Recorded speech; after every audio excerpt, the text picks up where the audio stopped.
"You're coming with me," growled Samuel Granger through the Wyoming blizzard, his calloused hands cutting barbed wire from a woman's bleeding wrists. At her feet, 3 newborn girls lay dying in the snow, punishment for the sin of being born female. This is a story of survival, redemption, and the kind of love that burns brighter than any storm. It's 1877, and in the unforgiving wilderness, one man's decision will change everything. Stay with me until the end of this tale and drop a comment telling me what city you're watching from. I want to see how far our story travels across the world. The wind howled like a dying animal across the Wyoming territory, carrying with it the kind of cold that could freeze a man's soul solid. February 1877 had been merciless, dumping snow upon snow, until the drifts reached the eaves of Samuel Granger's cabin. For 3 days he hadn't been able to check his cattle, hadn't been able to venture beyond the barn without risking his own neck to the storm's fury. But on this 4th night, as he sat by his fire nursing a cup of coffee black enough to wake the dead, he heard something that made his blood run colder than the wind outside. A woman's scream. Samuel's weathered hand stilled on his cup. The sound came again, weak, desperate, barely audible above the storm's roar. He'd lived alone on this God-forsaken mountain for 8 years, and in all that time he'd heard plenty of things that could make a man's hair stand on end. The screech of a mountain lion. The death wail of an elk caught in a trap. The crack of trees splitting in the cold. But never the sound of a woman crying for help. He was on his feet before his mind caught up to his body, pulling on his heavy coat and wrapping a wool scarf around his neck. His rifle came down from above the mantel. A man didn't venture into a Wyoming blizzard unarmed, especially not when something felt this wrong. The cold hit him like a physical blow as he stepped outside, the wind driving snow into his face with the force of thrown gravel. He squinted into the white darkness, following the sound of that voice, weaker now, fading like a candle in the wind. "Hello," he shouted, his voice swallowed by the storm. "Where are you?"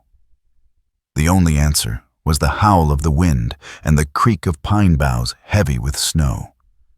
Samuel pushed forward, his boots sinking deep with each step.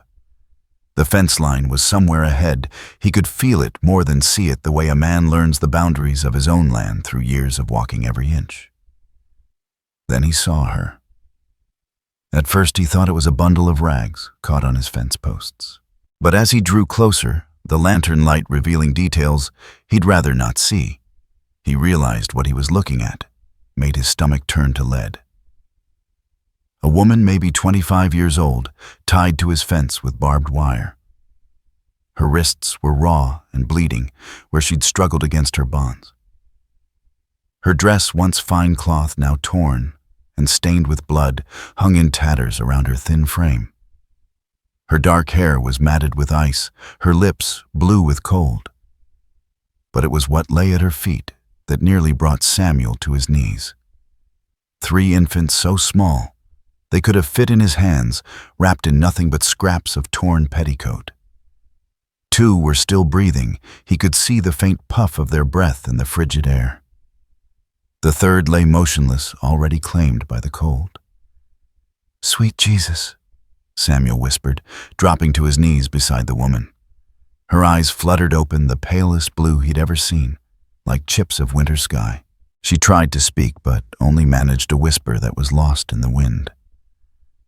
"Don't try to talk." Samuel set his fingers already working at the barbed wire.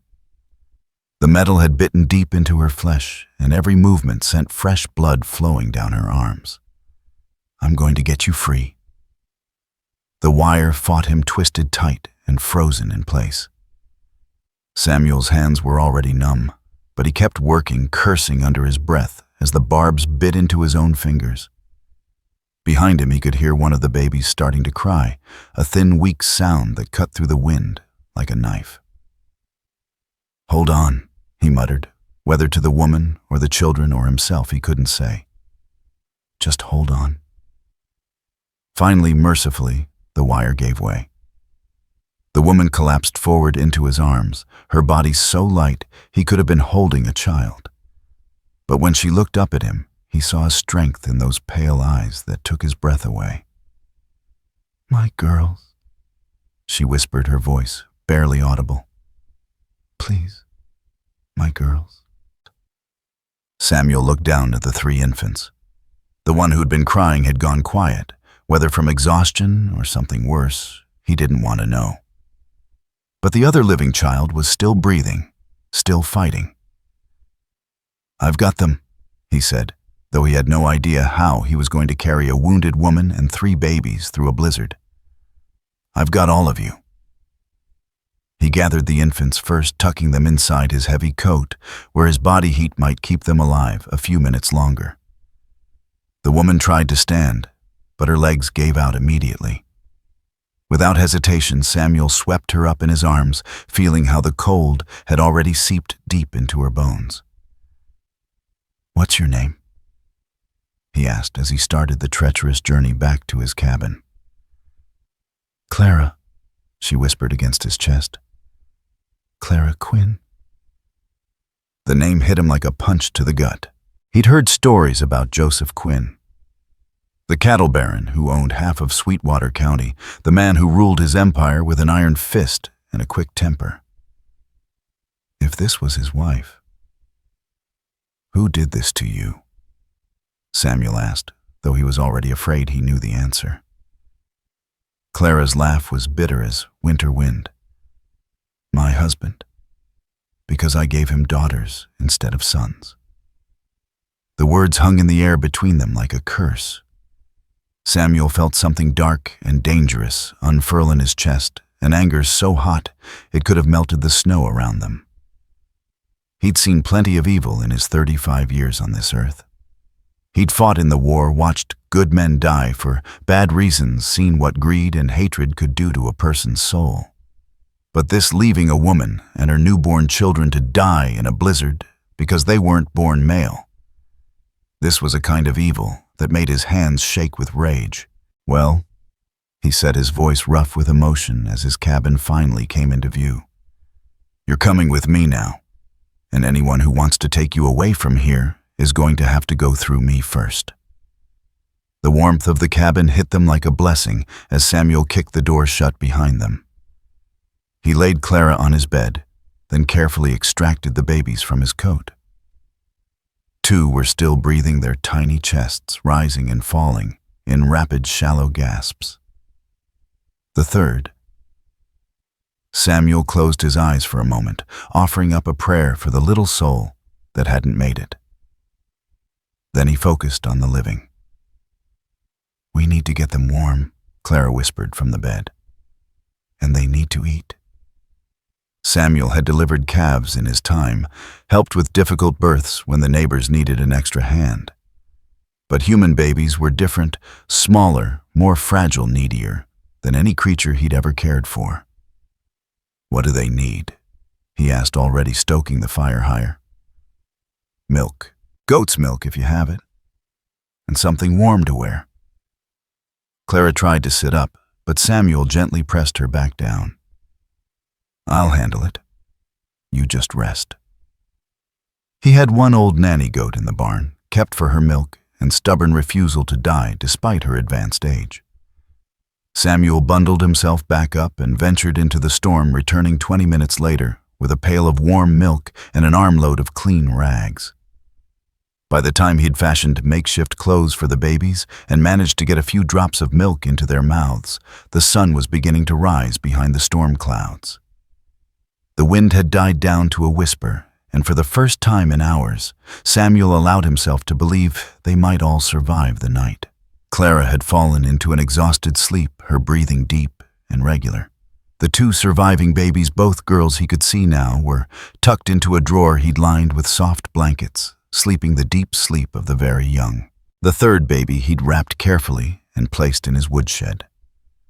When the storm cleared, he'd dig a proper grave. Samuel settled into his chair by the fire, his rifle across his knees. Because if Joseph Quinn was capable of what he'd seen tonight, the man might very well come looking to finish the job. As the morning light filtered through his windows, Samuel studied the woman sleeping in his bed. Even battered and exhausted, she was beautiful, the kind of beauty that spoke of strength rather than softness. Her hair, now dry and clean of ice, fell in dark waves across his pillow. Her hands, despite the wounds on her wrists, were graceful and long-fingered. But it was her face that held him. Even in sleep, there was a determined set to her jaw, a stubbornness in the line of her mouth that told him this woman was a fighter. Whatever Joseph Quinn had done to break her, he hadn't succeeded. One of the babies started to fuss, and Clara's eyes opened immediately. She sat up carefully, wincing at the pain in her torn wrists, and reached for the crying child. "Hey there, little one," she murmured, gathering the baby against her chest. I know. This wasn't how it was supposed to be." Samuel watched as she began to nurse the child, her movements gentle despite her obvious pain. The sight stirred something in his chest he hadn't felt in years, a protective instinct that went deeper than mere kindness. "What are their names?" he asked quietly. Clara looked up at him, and for a moment he saw her as she must have been, before young hopeful, probably in love with the idea of the man she'd married. "This is Eloise," she said, stroking the baby's downy head. "The other one is Ruth. And the one who—" Her voice broke slightly. "June. Her name was June." "Pretty names," Samuel said. "All of them. My husband said they were too fancy for girls who'd probably end up as servants anyway." Clara's voice was bitter. "He said I could call them whatever I wanted, since they'd be dead soon enough." The anger that had been simmering in Samuel's chest flared again, hot and dangerous. What kind of man says that about his own children? The kind who only wanted sons to carry on his name. Clara shifted Eloise to her other arm as Ruth began to wake. "I gave him 3 daughters in one birth, and he called it a curse on his house. Said I was a failure as a wife and a woman." Samuel stood up abruptly, moving to the window to stare out at the snow-covered landscape. His hands were clenched into fists at his sides. "He tied you to that fence," Samuel said, his voice carefully controlled. "Left you and your babies to die in a blizzard." "Yes." The simple word hung in the air like a death sentence. Samuel turned back to face her, and Clara was surprised by the intensity in his dark eyes. "Then he's no husband," Samuel said. "And he sure as hell is no man." For the first time since he'd found her, Clara smiled. It was small and sad, but it was real. "I keep telling myself I should have known," she said. "Should have seen what kind of person he was before I married him. But I was 17 and stupid, and my father needed the money." "You were a child," Samuel said firmly. "What happened to you isn't your fault." Clara looked down at her daughters, both now sleeping peacefully against her chest. "Joseph won't just let this go. When the storm clears, he'll come looking." "Let him come," Samuel said, his voice like granite. "This is my land, and you're under my protection now." "You don't understand," Clara said urgently. "He has money influence. Men who'll do whatever he asks. You can't stand against all that." Samuel moved closer to the bed, his eyes never leaving hers. "Ma'am, I've stood against worse things than Joseph Quinn. I fought at Antietam and Gettysburg. I've faced down rustlers and claimed jumpers and men who'd kill you for the boots on your feet. I'm still here, and they're not." He knelt beside the bed, his voice gentling. "You don't know me, and I don't know you. But I found you dying in the snow with your babies, and that makes you my responsibility now. I don't take that lightly." Clara stared at him for a long moment, searching his face for any sign of deception or hidden motive. All she saw was quiet determination and something else, something that made her chest tight with unfamiliar emotion. "Why?" she whispered. "Why would you risk everything for strangers?" Samuel was quiet for so long she thought he wouldn't answer. When he finally spoke, his voice was rough with old pain. "I had a family once," he said. "A wife and a son. Cholera took them both while I was away fighting. By the time I got home, they'd been in the ground for 3 months. Clara's breath caught. "I'm sorry." "I swore that day that if I ever got the chance to save someone's family, I'd take it." Samuel's eyes met hers. "Today, I got that chance." The weight of his words settled between them, heavy with promise and possibility. Clara felt something shift in her chest. Not love, not yet, but the first fragile stirring of trust. "I don't even know your last name," she said softly. "Granger. Samuel Granger." "Well, Mr. Granger," Clara said, managing a stronger smile this time, "I think my daughters and I are very lucky you found us." "No luck about it," Samuel said, standing and moving back to his chair. "Sometimes God puts people exactly where they need to be." Over the next several days, as the storm finally cleared and the world turned white and still, they began to find a rhythm. Samuel proved surprisingly adept at caring for the babies, his large hands gentle as he changed their makeshift diapers and helped with their feeding. Clara grew stronger each day, though the wounds on her wrists would leave scars she'd carry forever. They talked in the quiet hours, sharing pieces of their lives, like traders exchanging precious goods. Samuel told her about his farm back in Ohio, how he'd left everything behind after his family died, and wandered west looking for a place where the memories couldn't follow.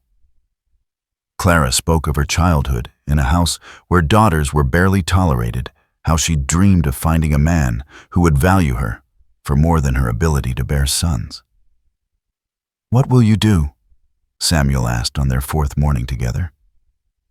They were sitting by the fire, Ruth sleeping in his arms while Clara nursed Eloise. "When you're well enough to travel, I mean." Clara was quiet for a long moment. "I don't know," she admitted. "I have no money, no family who'd take me in. Joseph made sure I was completely dependent on him." "You could stay here," Samuel said quietly. The words hung in the air between them, loaded with possibility and danger in equal measure. "I can't ask you to," Clara began. "You're not asking.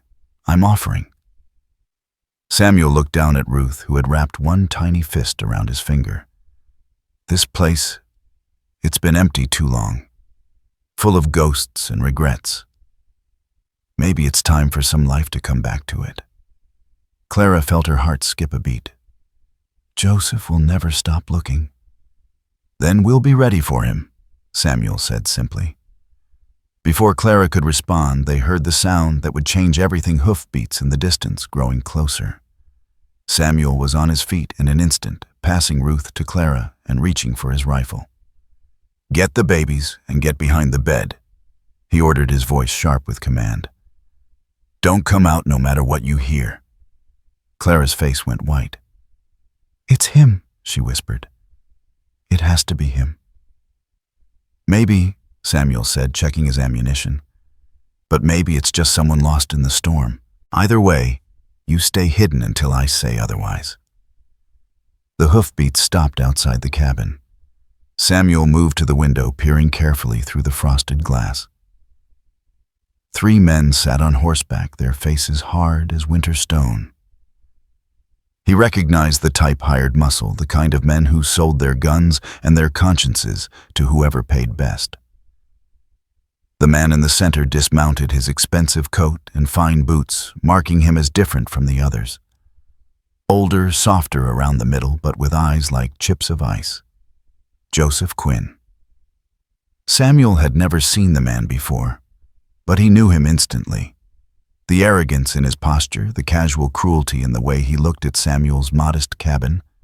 This was a man who'd never been denied anything he wanted. And he wanted his wife back. The knock on the door came sharp and imperious. The kind of summons that expected immediate obedience. "Open up!" Quinn's voice carried the authority of a man used to being obeyed. "I know she's in there." And Samuel took a deep breath, settled his rifle in his hands, and opened the door. The two men faced each other across the threshold, one soft and pampered by wealth, the other hardened by years of frontier life. The contrast couldn't have been starker. "Mr. Quinn, I presume," Samuel said mildly. "Where is she?" Quinn demanded, his pale eyes scanning the cabin's interior. "Where's my wife?" "I don't know what you're talking about." Quinn's laugh was ugly. "Don't play games with me, cowboy. I know Clara's here. Her tracks in the snow led straight to your door." Samuel stepped outside, pulling the door shut behind him. The movement put him closer to Quinn, close enough to see the veins standing out in the other man's neck. "Even if that were true," Samuel said quietly, "why would you want her back? From what I hear, you already threw her away." Quinn's face flushed red with anger. "What I do with my property is none of your concern." "Property?" Samuel's voice dropped to a dangerous whisper. "Is that what you call a woman and her babies? She's my wife, and those brats are mine too. The law says so." "The law," Samuel repeated. "The same law that says a man can't leave his family to die in a blizzard." Quinn's hired men shifted in their saddles, hands moving closer to their weapons. But Samuel didn't take his eyes off their employer. "I don't know what lies she's told you," Quinn said. "But Clara's sick. Delusions, hysteria, it runs in her family. She wandered off in the storm, probably trying to hurt herself and the babies.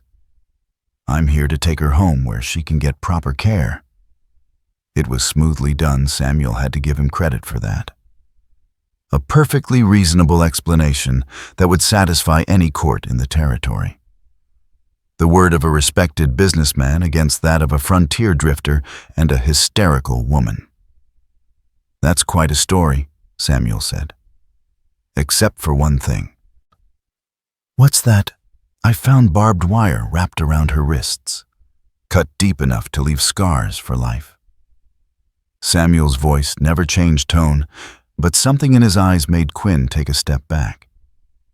"Now, I'm not a learned man, but I can't figure how a woman having delusions would tie herself up with barbed wire." Quinn's composure slipped for just a moment, long enough for Samuel to see the truth beneath the lies. Then the mask was back in place, smooth as silk. "Like I said, she's sick. Probably cut herself on a fence trying to get away from whoever was helping her. The mind can play terrible tricks." "Mr. Quinn," Samuel said, his patience finally reaching its end, "I'm going to give you one chance to ride off my land and never come back." Quinn laughed, a harsh sound like breaking glass. "Or what? You'll fight all three of us. You might get one, maybe two, but the third will put you down." Samuel smiled, and it was not a pleasant expression. "Maybe, but I guarantee you'll be the first to die." The words hung in the cold air like a promise of violence. Quinn's hired men were professionals. They recognized the look of a man who'd killed before and would do it again without losing sleep. "This isn't over," Quinn said, backing toward his horse. "I'll be back with the sheriff and a court order." "You do that," Samuel replied. "But remember, this is Wyoming territory. Out here, a man's home is his castle, and a woman asking for sanctuary gets it." Quinn mounted his horse, his face twisted with rage and frustration. "She's my wife, my property." "Not anymore," Samuel said quietly. "She was never yours, and she sure as hell ain't yours now." As the three riders disappeared into the distance, Samuel remained on his porch until the sound of hoofbeats faded completely. Only then did he go back inside, where he found Clara standing by the window with both babies in her arms. "You heard all that?" Samuel asked. Clara nodded, her face pale but determined. "He'll be back. With more men next time." "Let him come," Samuel said, hanging his rifle back above the mantel. This mountain has swallowed bigger problems than Joseph Quinn. Clara moved closer to him, close enough that he could smell the soap she'd used to wash her hair. "Why are you doing this, really?" Samuel looked down at her, at this woman who'd been broken and left to die, but still stood tall, still fought for her children's lives. In her pale blue eyes, he saw something he'd thought lost forever: hope. "Because some things are worth fighting for," he said simply. "And you and your girls are 3 of them." Outside, the wind picked up again, whistling through the pines like a warning.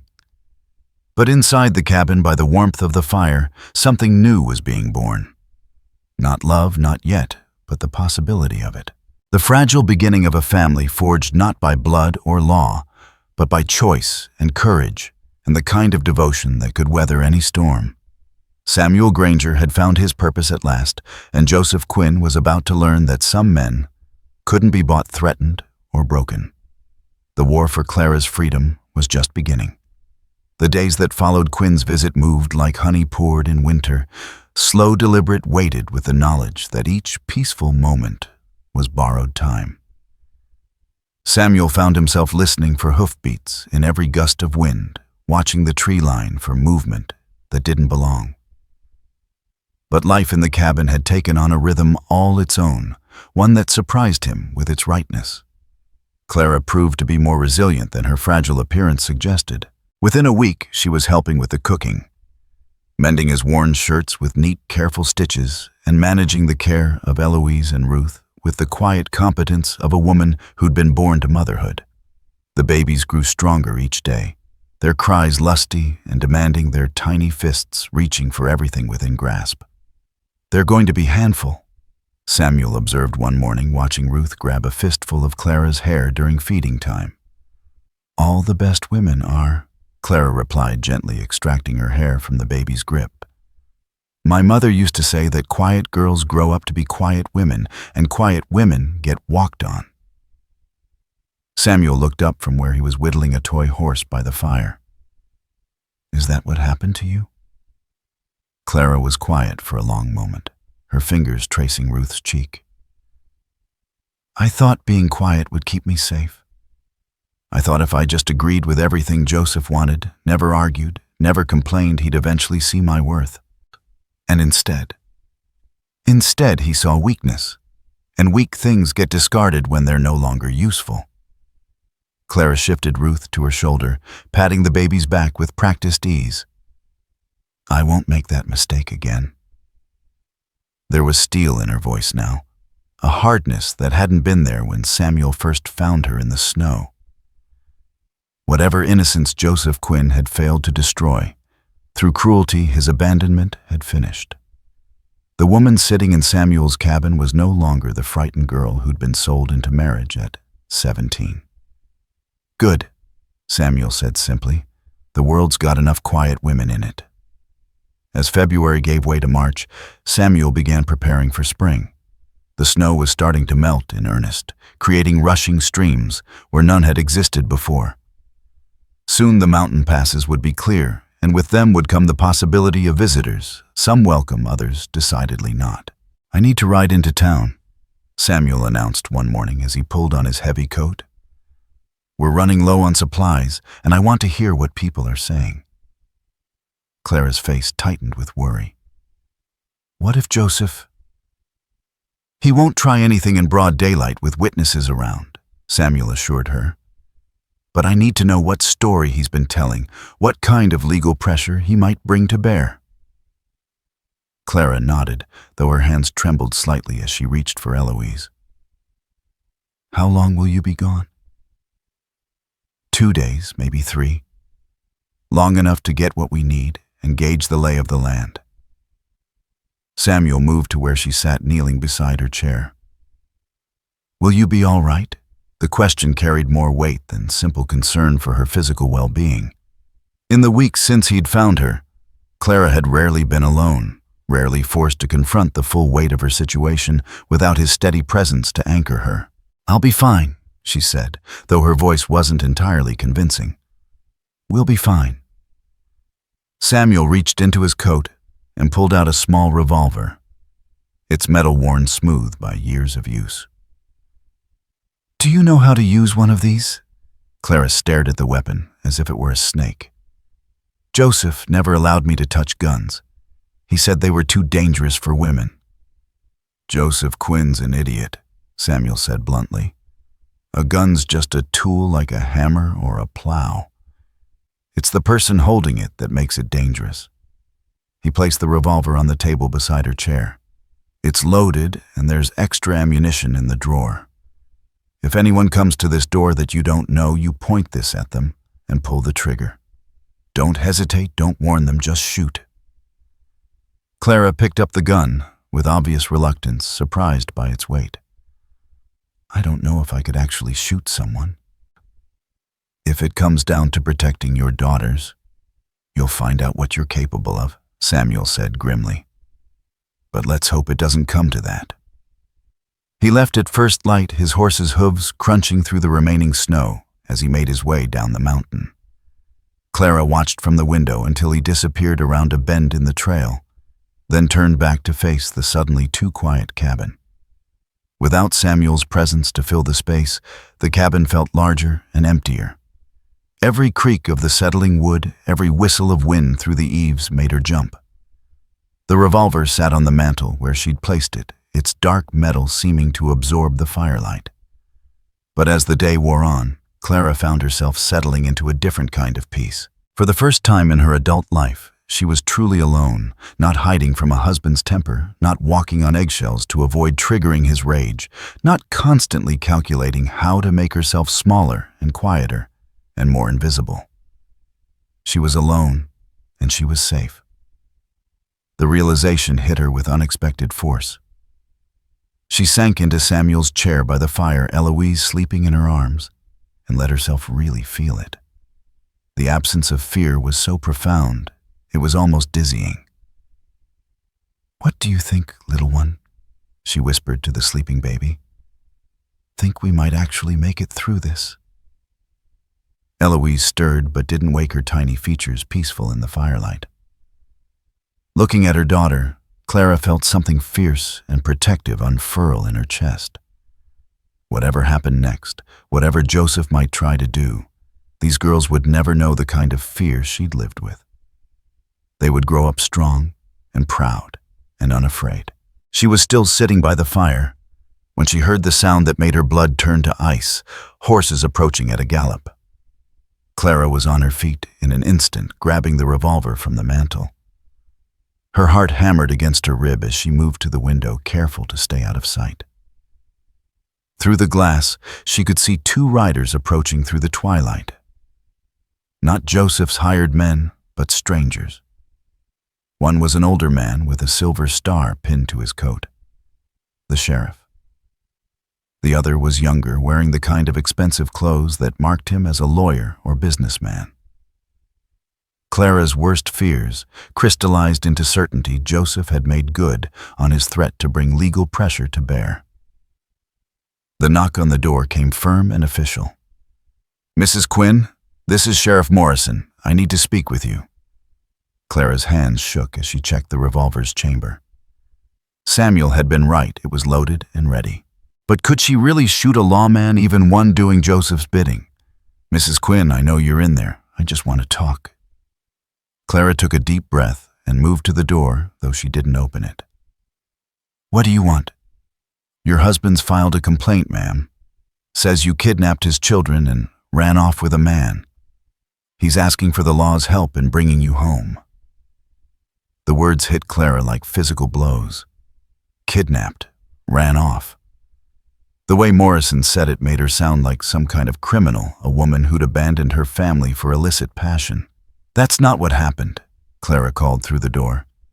"Then why don't you tell me your side of it?" Morrison's voice was patient, reasonable. "Open the door, Mrs. Quinn. Let's talk this through like civilized people."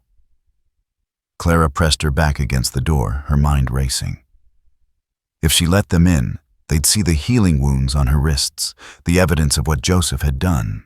But they'd also see two healthy babies and no sign of the violence Joseph claimed she'd committed. More importantly, They'd see that she wasn't the broken, hysterical woman Joseph had described. Clara opened the door. Sheriff Morrison was a man in his 50s with graying hair and kind eyes that had seen too much of the world's ugliness. The younger man beside him had the soft look of someone who'd never worked with his hands, his pale skin unmarked by sun or weather. "Mrs. Quinn," Morrison said, touching the brim of his hat. "Thank you for opening the door. This here's Mr. Carlyle from the Territorial Attorney's Office."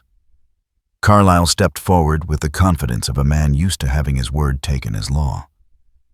"Mrs. Quinn, your husband is very worried about you. He says you've been suffering from difficulties since the birth of your children. He just wants to bring you home where you can get proper medical care."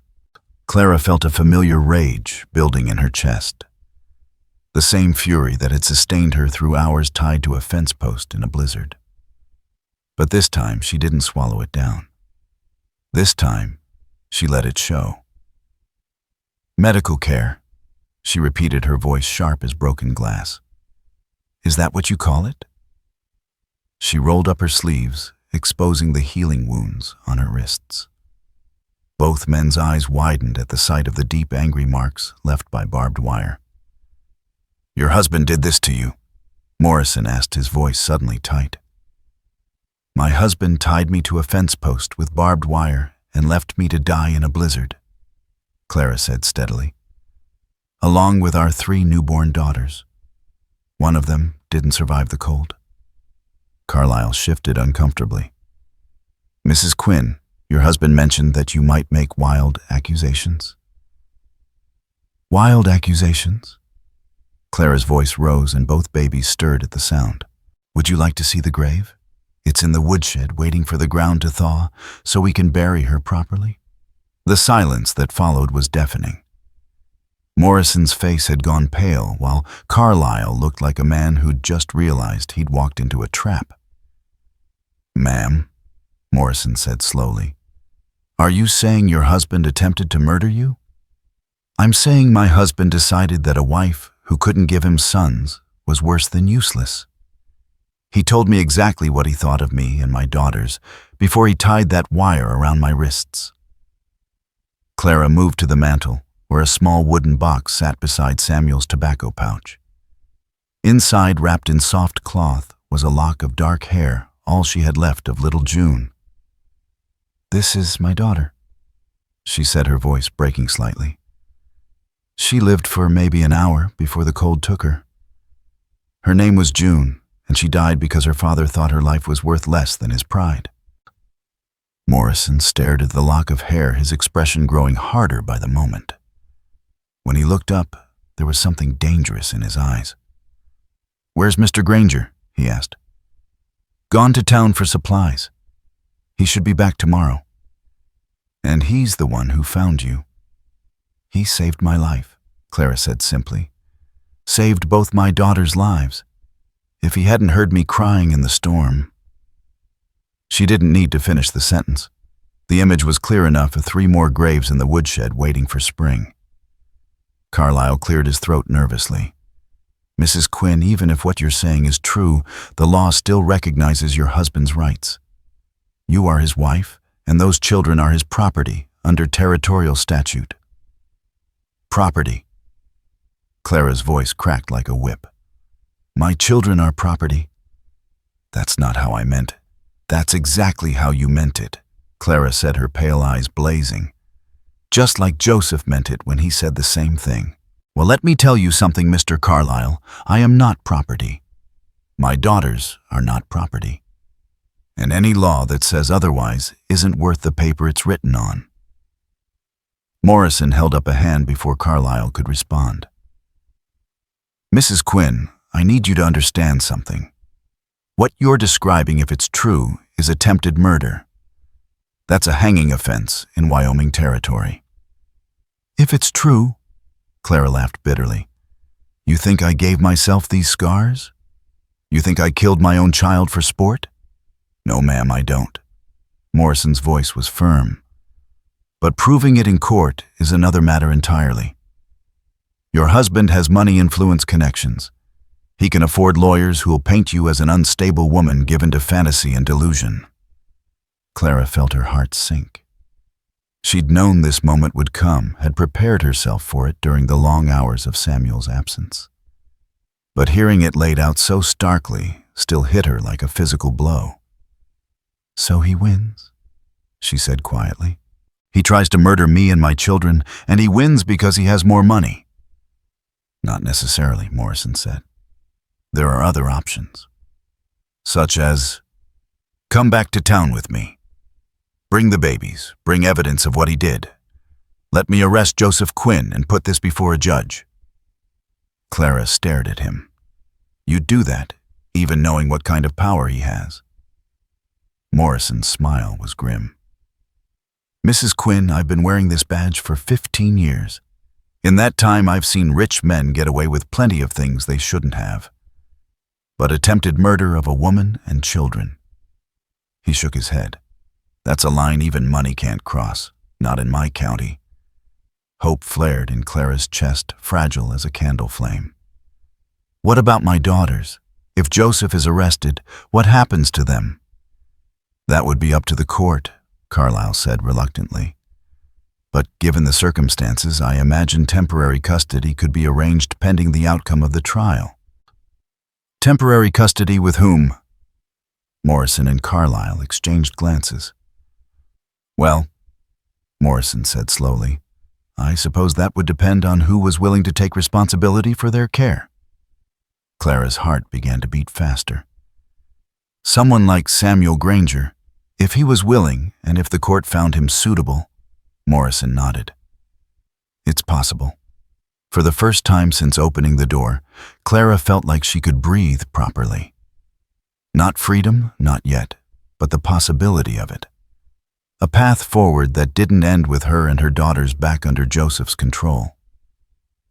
"There's something else you should know," Carlyle said quietly. "Your husband. He's not just angry about losing face. He's talking about remarriage. Apparently, he's already begun negotiations with another family for a new bride." The words hit Clara like a slap. "Already?" "A 16-year-old girl from a ranch east of here. Family's having financial difficulties, and Quinn's offered to pay their debts in exchange for their daughter's hand." Clara closed her eyes, seeing herself at 17, young, hopeful, trusting. Another girl about to walk into the same trap that had nearly killed her.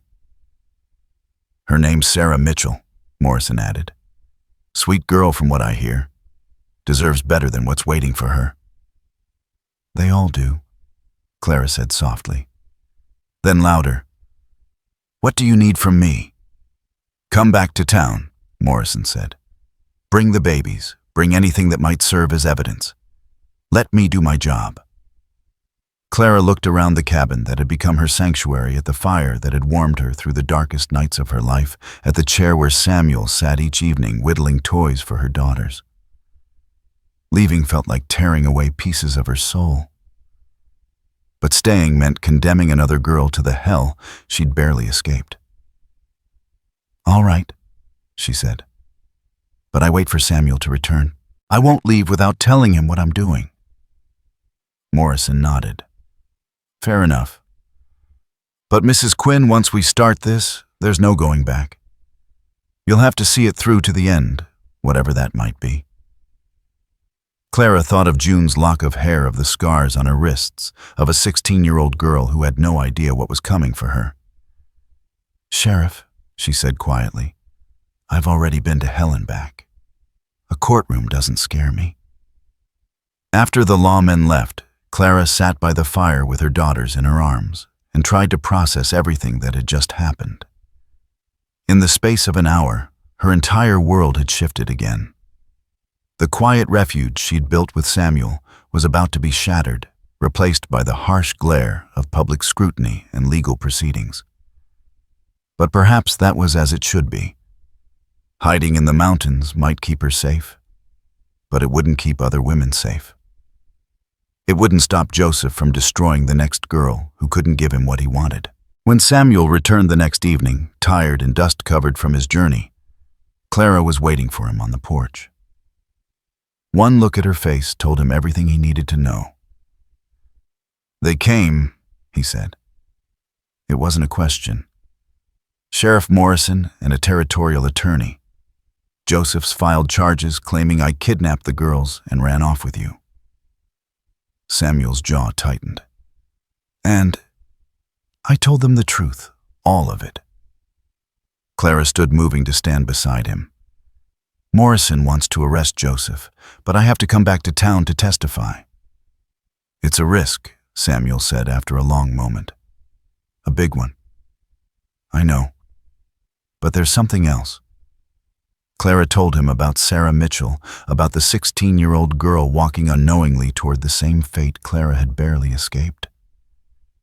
Samuel listened in silence, his face growing darker with each word. When Clara finished, he was quiet for a long time, staring out at the mountains that had sheltered them both.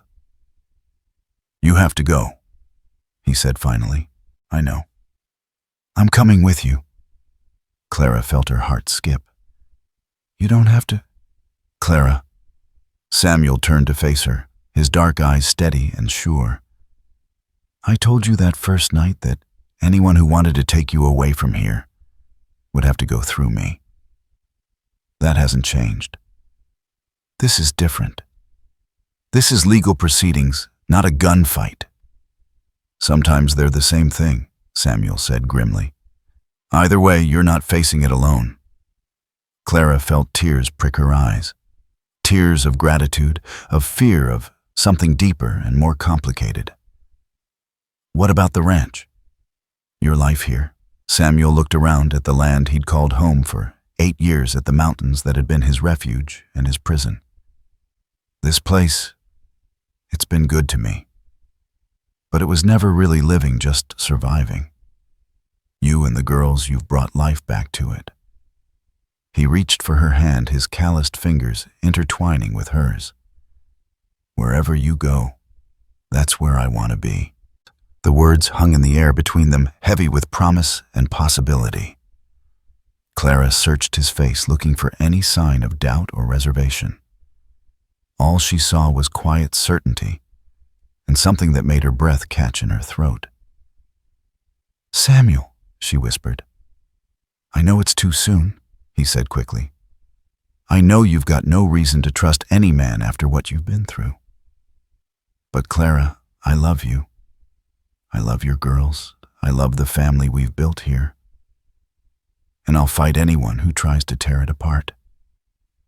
Clara stared at him, this man who'd found her dying in the snow and given her back her life, who'd carved toys for her daughters and taught her to shoot and never once made her feel like anything less than precious. "It is too soon," she said softly. Samuel's face fell slightly, but he nodded. "I understand. But I love you too."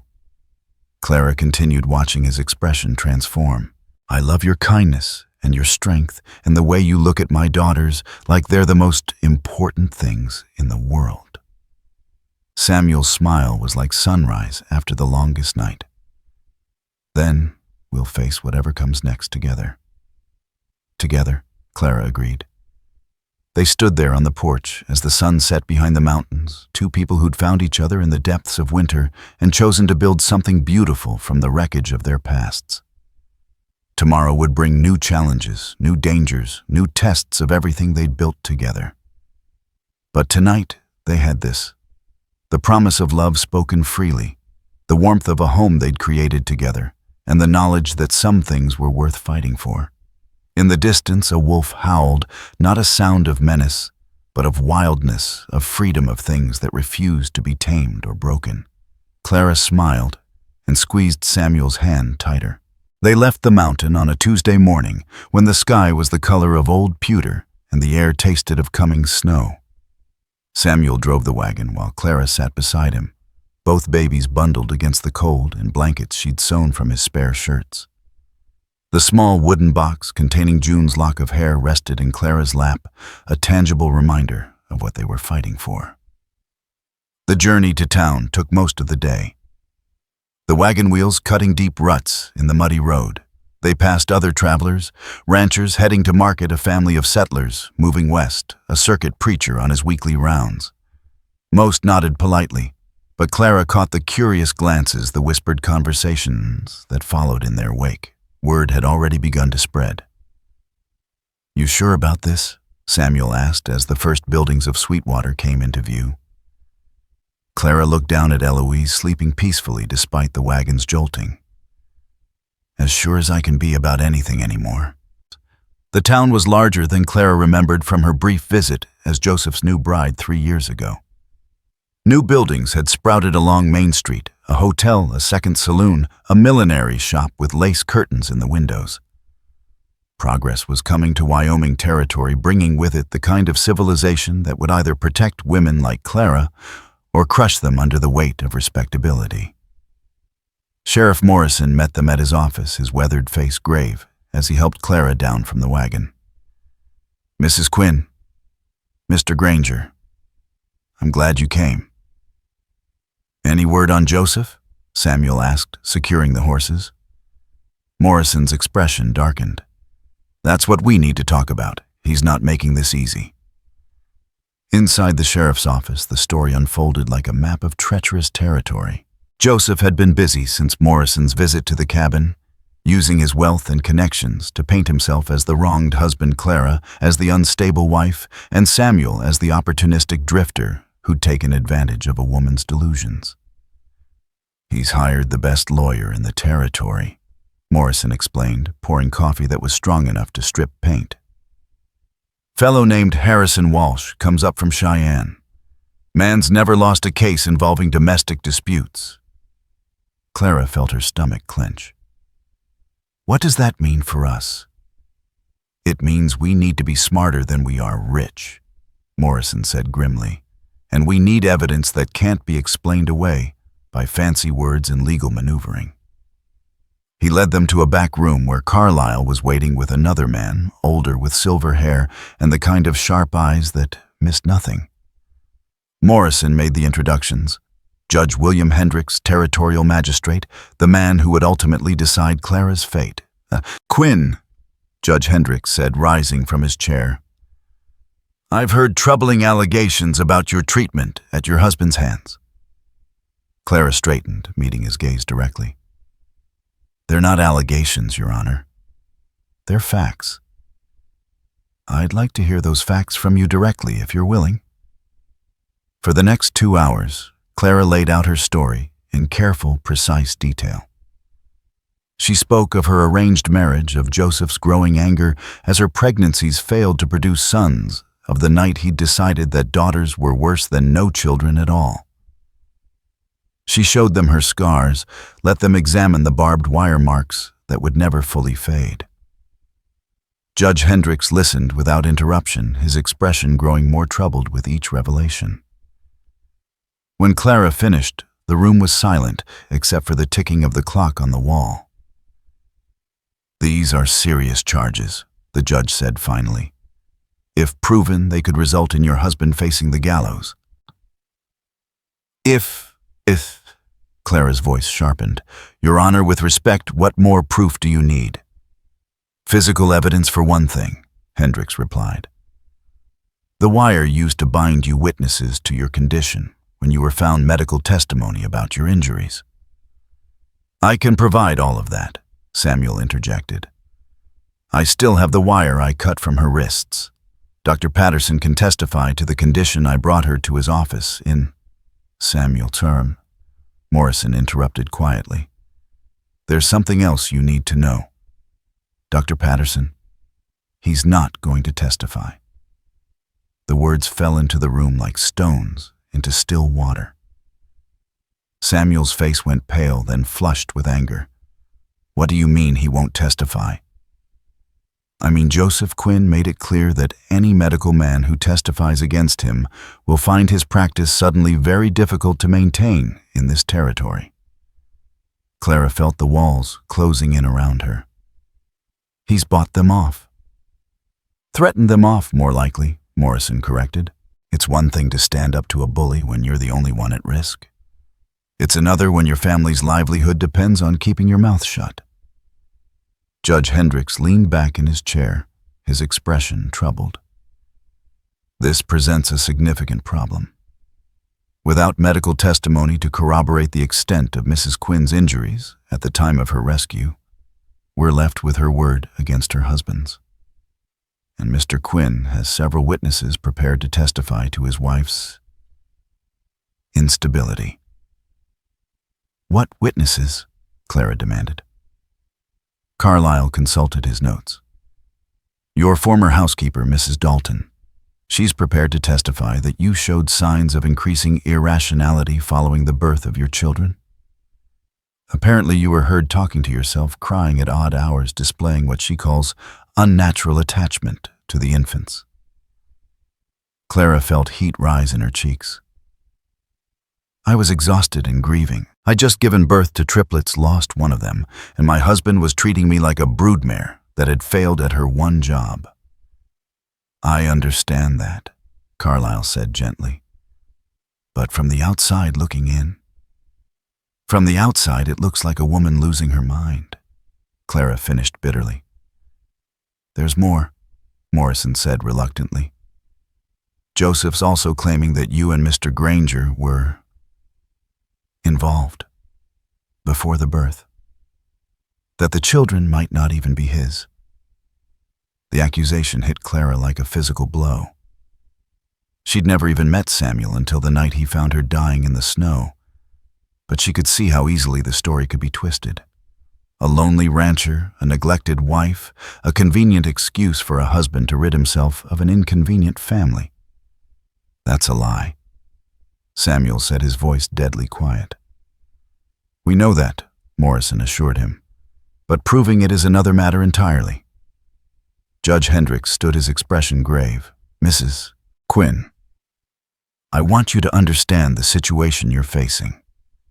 Your husband has resources, connections, and a legal team that specializes in making problems disappear. You have the truth, which is powerful, but truth alone doesn't always carry the day in a courtroom. Then what do you suggest? Clara asked. Fight smart, Hendricks said. Find evidence that can't be disputed or explained away. Find witnesses who can't be bought or intimidated. And pray that justice is stronger than money. That night they took rooms at the hotel's separate rooms, despite their relationship, because appearances mattered in a town where gossip traveled faster than wildfire. Clara lay in the narrow bed with her daughters sleeping beside her, staring at the ceiling and trying to quiet the fear that gnawed at her insides. A soft knock at her door made her heart jump. She wrapped a shawl around her shoulders and opened it to find Samuel standing in the hallway, his face troubled. Can't sleep either? He asked quietly. Clara shook her head, stepping aside to let him enter. He moved to the window, staring out at the darkened street below. We could leave, he said suddenly. Take the girls and disappear. Head west to California or north to Montana. Start over somewhere Joseph's name doesn't carry weight. Run away, you mean? Survive, Samuel corrected. Sometimes that's the most important thing. Clara joined him at the window, close enough to feel the warmth radiating from his body. And leave Sarah Mitchell to face what I faced. Samuel's jaw tightened. Sarah Mitchell isn't your responsibility. Isn't she? Clara turned to face him. I'm probably the only person alive who knows exactly what Joseph is capable of. If I run away, if I let him paint me as a crazy woman who abandoned her family, what happens to the next girl he decides to marry? Clara. She'll die, Clara said flatly. Maybe not the first time she disappoints him, maybe not the second. But eventually when she fails to give him what he wants, or becomes more trouble than she's worth, she'll die, and it'll be my fault for not stopping him when I had the chance. Samuel stared at her for a long moment, seeing the steel that had been forged in the crucible of her suffering. This was no longer the broken woman he'd found in the snow, but someone harder, stronger, tempered by pain into something unbreakable. All right, he said finally. Then we fight. But we fight smart. What do you mean? Samuel's smile was sharp as a blade. I mean we stop playing by their rules and start playing by ours. The next morning brought news that changed everything. Morrison burst into the hotel dining room where Clara and Samuel were sharing breakfast, his face flushed with excitement and anger in equal measure. There's been a development, he announced, pulling up a chair. Joseph tried to force the marriage contract with Sarah Mitchell last night. Clara's coffee cup rattled against its saucer as she set it down. Tried. The girl refused, locked herself in her room, and threatened to throw herself out the window if anyone tried to make her go through with it. Morrison's grin was fierce. Seemed she'd heard some interesting rumors about what happened to Joseph's first wife. Where is she now? Samuel asked. Safe for the moment. Her father's not happy about losing Quinn's money, but he's not willing to force her into marriage at knife point. Morrison leaned forward. Here's the interesting part. She wants to testify. Clara felt her heart skip. About what? About the conversation she overheard between Joseph and her father. Apparently, Quinn was quite specific about what he expected from a wife and what happened to wives who disappointed him. Hope flared in Clara's chest, bright and dangerous. He threatened her. Better than that, Morrison said, his eyes gleaming. He bragged. Told her father exactly what he'd done to you and why. Said it was necessary to show the new wife what happened to women who didn't know their place. The words hit Clara like a thunderbolt. After all Joseph's careful manipulation, all his lawyer's smooth explanations about her mental instability and delusions, he'd undone himself with his own arrogance. Will she testify in court? Samuel asked. She's willing, but there's a problem. Morrison's expression darkened. Joseph knows she heard him. He's claiming she's lying to get out of the marriage contract, and he's putting pressure on her family to keep her quiet. What kind of pressure? The kind that involves their ranch going into foreclosure next month if they can't pay their debts. Clara closed her eyes, feeling the familiar weight of helplessness settling on her shoulders. Every time they found a potential ally, Joseph's money and influence found a way to silence them. There might be another way, Samuel said thoughtfully. Both Morrison and Clara looked at him expectantly. What if we don't wait for the formal trial? Samuel continued. What if we force Joseph to show his true colors in public, where his lawyers can't protect him? How? Clara asked. Samuel's smile was cold as winter wind. By making him angry enough to forget he's supposed to be playing the role of the grieving husband. The plan they hatched was dangerous, dependent on precise timing, and Joseph's own arrogance. It required Clara to do something that terrified her, more than facing down armed men. She had to walk into the lion's den and trust that Samuel would be there to pull her out. That evening, as the sun was setting behind the mountains, Clara walked alone down Main Street toward the Cattleman's Hotel, where Joseph had taken up residence. She wore her best dress, the one she'd been married in, now altered to fit her post-pregnancy figure, and carried Eloise in her arms. Ruth was safe with Samuel at the sheriff's office, but Clara needed one of her daughters with her for what came next. The hotel lobby was crowded with ranchers and businessmen, the kind of men who shaped the territory's future over whiskey and cigars. Conversations died as Clara entered, all eyes turning to the woman who'd become the talk of the town. Joseph was holding court near the fireplace, regaling his audience with what was undoubtedly his version of recent events. He looked up as Clara approached, his face cycling through surprise, anger, and calculation in the space of a heartbeat. Clara, he said, his voice carefully controlled. I didn't expect to see you here. Hello, Joseph. Clara replied, her voice carrying clearly across the suddenly silent room. I thought it was time we talked. Joseph's companions shifted uncomfortably, sensing the tension crackling between husband and wife. Joseph himself maintained his composure, but Clara could see the rage building behind his pale eyes. Of course, he said smoothly. Perhaps we could speak privately. No, Clara interrupted. I think our business should be conducted in public, don't you? After all, you've made our private affairs quite the topic of conversation." A murmur ran through the crowd. Joseph's jaw tightened almost imperceptibly. "Clara, you're clearly not well. Why don't you let me take you home where you can get the help you need?" "Help?" Clara's laugh was sharp as breaking glass. "Like the help you gave me the night our daughter died?" The crowd stirred, sensing drama. Joseph's face flushed, but he kept his voice level. "Our daughter died because you wandered off in a blizzard, putting yourself and the children at risk.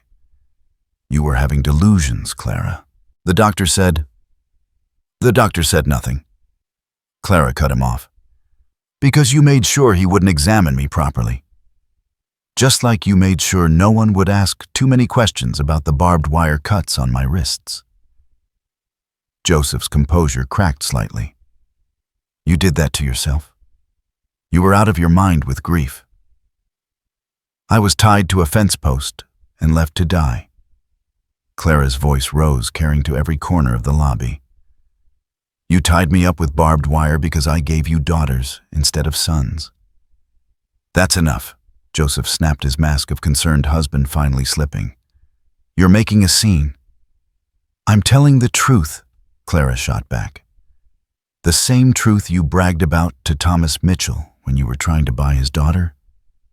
Joseph went very still. Around them, the crowd had grown larger as word of the confrontation spread. Clara could see Samuel positioned near the door, his hand resting casually on his gun belt. "I don't know what lies you think you've heard," Joseph began. "Sarah Mitchell heard every word," Clara said clearly. "She heard you describe exactly how you punished wives who disappointed you. She heard you threaten to do the same to her if she didn't produce sons." Joseph's face was turning, red veins standing out on his forehead. "That little bitch is lying to get out of her obligations." "So now you're calling a 16-year-old girl a liar," Clara pressed. "Just like you called me crazy. You are crazy." Joseph exploded, his carefully maintained facade finally cracking completely. "You're a worthless woman who couldn't give me sons. I should have gotten rid of you years ago." The silence that followed was deafening. Every person in that lobby had heard Joseph Quinn, pillar of the community and respected businessman, admit to wanting to get rid of his wife for the crime of bearing daughters. Joseph seemed to realize what he'd just said.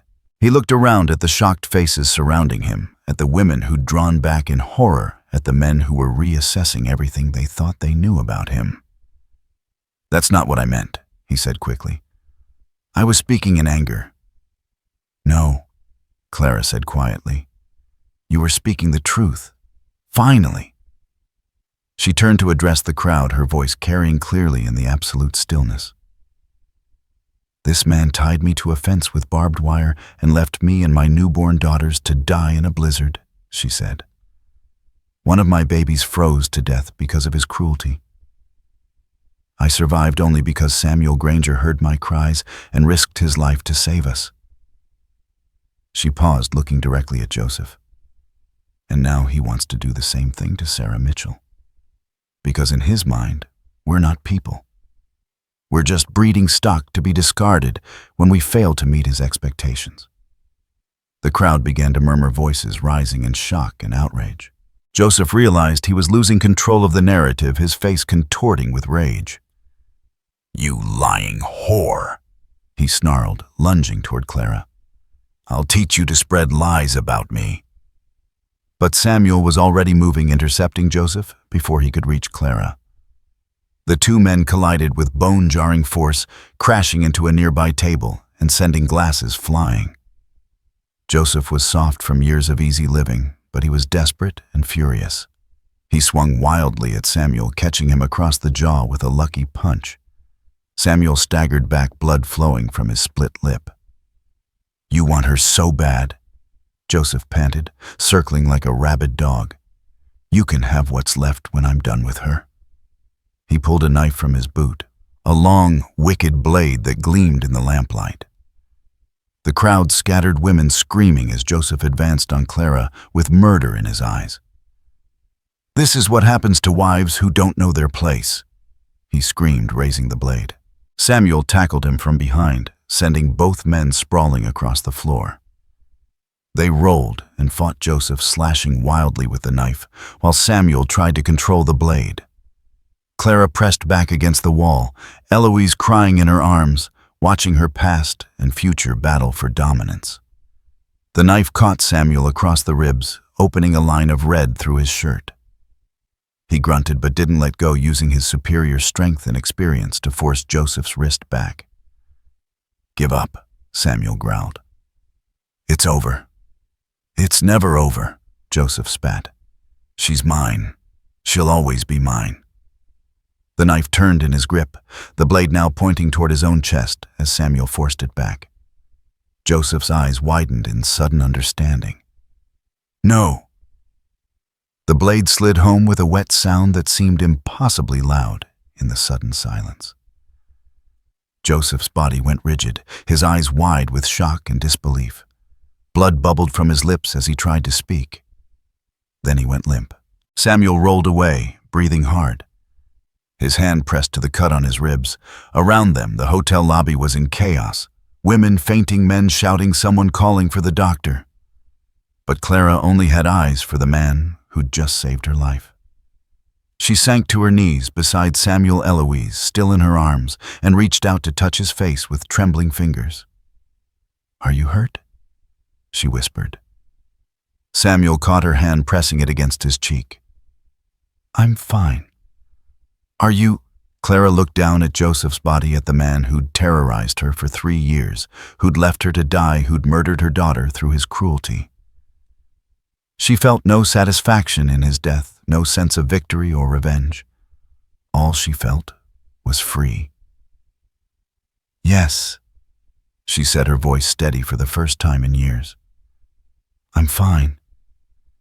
Sheriff Morrison pushed through the crowd, taking in the scene with the practiced eye of a man who'd seen too much violence.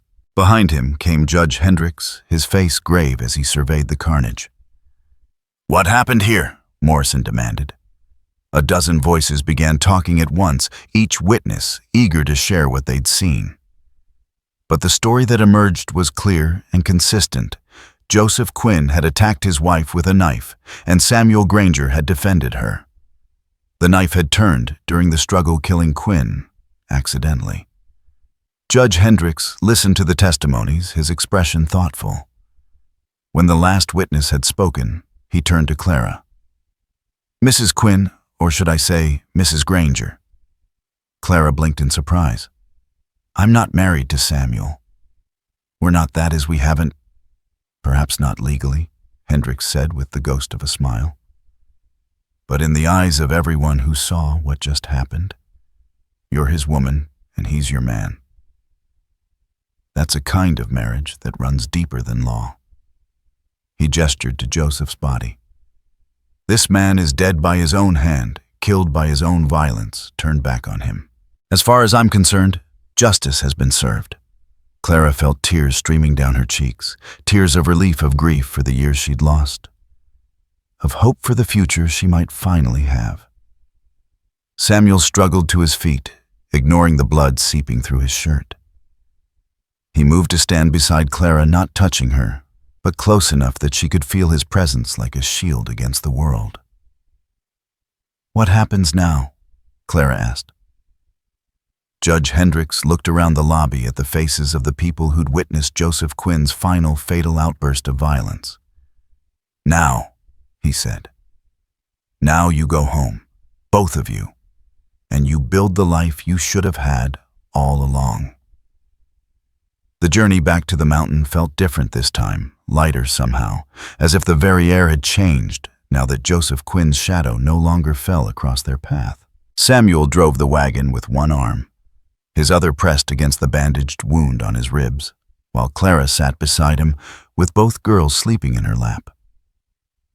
The wooden box that had held June's lock of hair now contained something else, the deed to Joseph's ranch signed over to Clara by a territorial judge who believed that widows deserved more than empty condolences. "I still can't believe it's over," Clara said as they crested the final hill, before home came into view. Samuel glanced at her, noting the way she'd called his cabin home without seeming to realize it. Are you having second thoughts about the ranch, I mean? You could make a good life there with all that land and the cattle. Clara was quiet for a moment, watching the familiar outline of Samuel's cabin emerge from the trees. It looked small compared to the grand house she'd inherited, humble in its simplicity. But as they drew closer, she saw something the mansion had never possessed.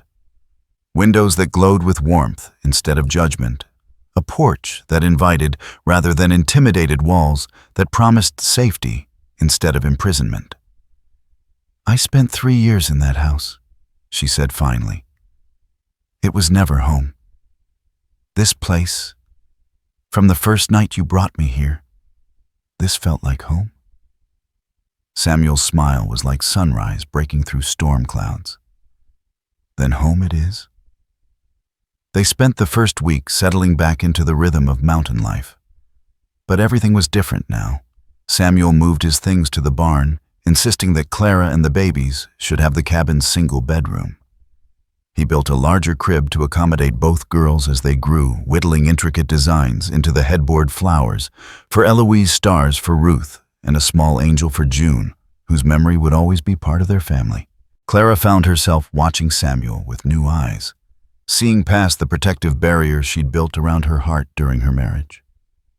She noticed how gently he handled the babies, how he sang to them in a voice rough with disuse, but warm with affection. She saw how he anticipated her needs before she voiced them, bringing her coffee at exactly the right moment, stoking the fire when she shivered, standing guard over her sleep like a faithful sentinel.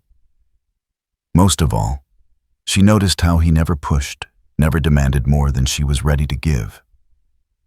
He'd declared his love that night on the porch, but he didn't use it as a weapon or a burden.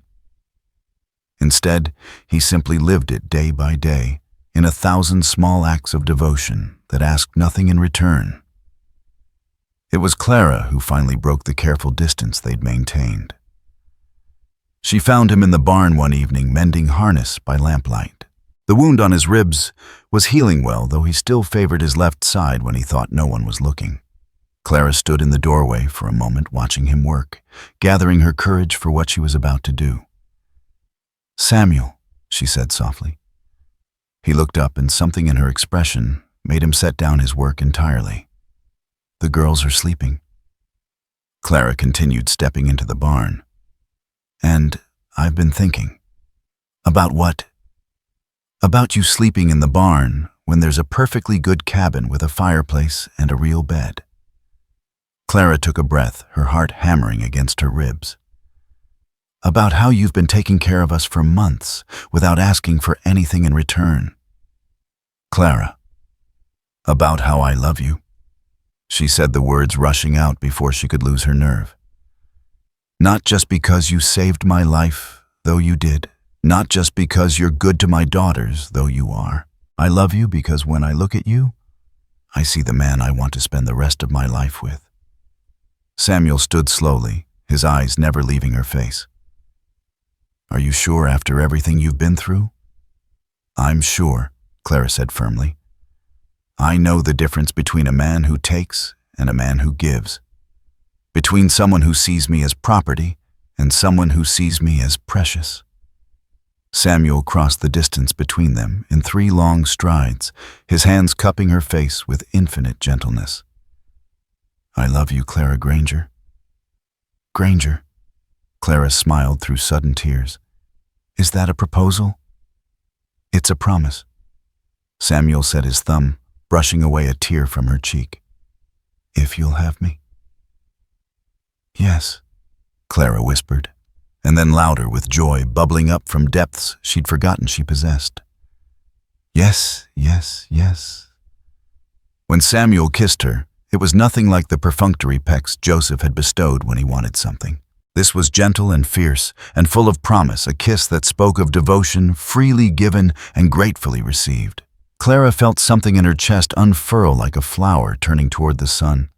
Not just love, but trust, but the belief that happiness was possible after all. They were married 3 weeks later by the circuit preacher with Sheriff Morrison and his wife as witnesses. Clara wore a dress she'd sewn herself from fabric they'd bought in town, simple blue wool that brought out her eyes and flattered her figure. Samuel had traded his work clothes for a proper suit, though he looked uncomfortable in the stiff collar and polished shoes. The babies slept through the ceremony in Moses baskets decorated with wildflowers. When the preacher asked if there were any objections to the union, Clara found herself holding her breath, half expecting Joseph's ghost to rise and claim her. But there was only silence broken by the whisper of wind through pine boughs and the distant cry of a hawk. "You may kiss your bride," the preacher said. And Samuel did thoroughly and joyfully, while Morrison whooped and his wife dabbed at her eyes with a lace handkerchief. Afterward, they had a simple dinner at the cabin venison stew and fresh bread with wild berry tart for dessert.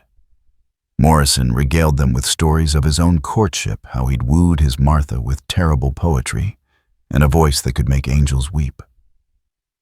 Mrs. Morrison shared gossip from town, including the news that Sarah Mitchell had accepted a proposal from the banker's son, a young man who reportedly thought daughters were just as precious as sons. As evening settled over the mountains, their guests departed with promises to visit again soon. Samuel and Clara stood on the porch, watching the wagon disappear down the trail, the sounds of laughter and conversation fading into the peaceful silence of the wilderness. "So," Samuel said, slipping his arm around Clara's waist, "how does it feel to be Mrs. Granger?" Clara leaned into his warmth, marveling at how right it felt to be held without fear, to be touched with love instead of possession. "It feels like coming home," she said simply. That night, they lay together in the big bed Samuel had built with his own hands, Clara's head on his chest, listening to the steady rhythm of his heartbeat. Through the window, they could see stars scattered across the Wyoming sky like diamonds on black velvet. "Do you think June can see us?" Clara asked softly. Samuel's arm tightened around her. "I think she knows her mama is safe and happy. I think that's all any child wants for their parents." Clara closed her eyes, sending a silent prayer of gratitude to whatever forces had brought Samuel into her life.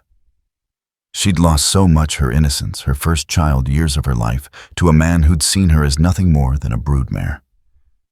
But she'd gained something infinitely more precious, a love built on respect and choice, a family forged in fire and tempered by adversity. Spring melted into summer, and with it came changes that transformed their simple mountain retreat into something more. Word had spread about Clara's story, about the woman who'd survived her husband's attempt to murder her, and the man who'd defended her honor. Travelers began stopping at their cabin, drawn by curiosity at first, but staying for Clara's cooking and Samuel's quiet wisdom. Most were just passing through, prospectors heading to the gold fields, settlers seeking new lands, cowboys driving cattle to market. But some lingered, drawn by the peace they found at the Granger homestead. A young widow named Mary Hutchinson stayed for 2 weeks after her wagon broke down, helping Clara with the babies and marveling at a household where women were valued for more than their ability to birth sons. "How do you do it?" Mary asked one afternoon as they hung laundry on the line Samuel had strung between 2 pines. "How do you trust him so completely?" Clara paused in her work, considering the question.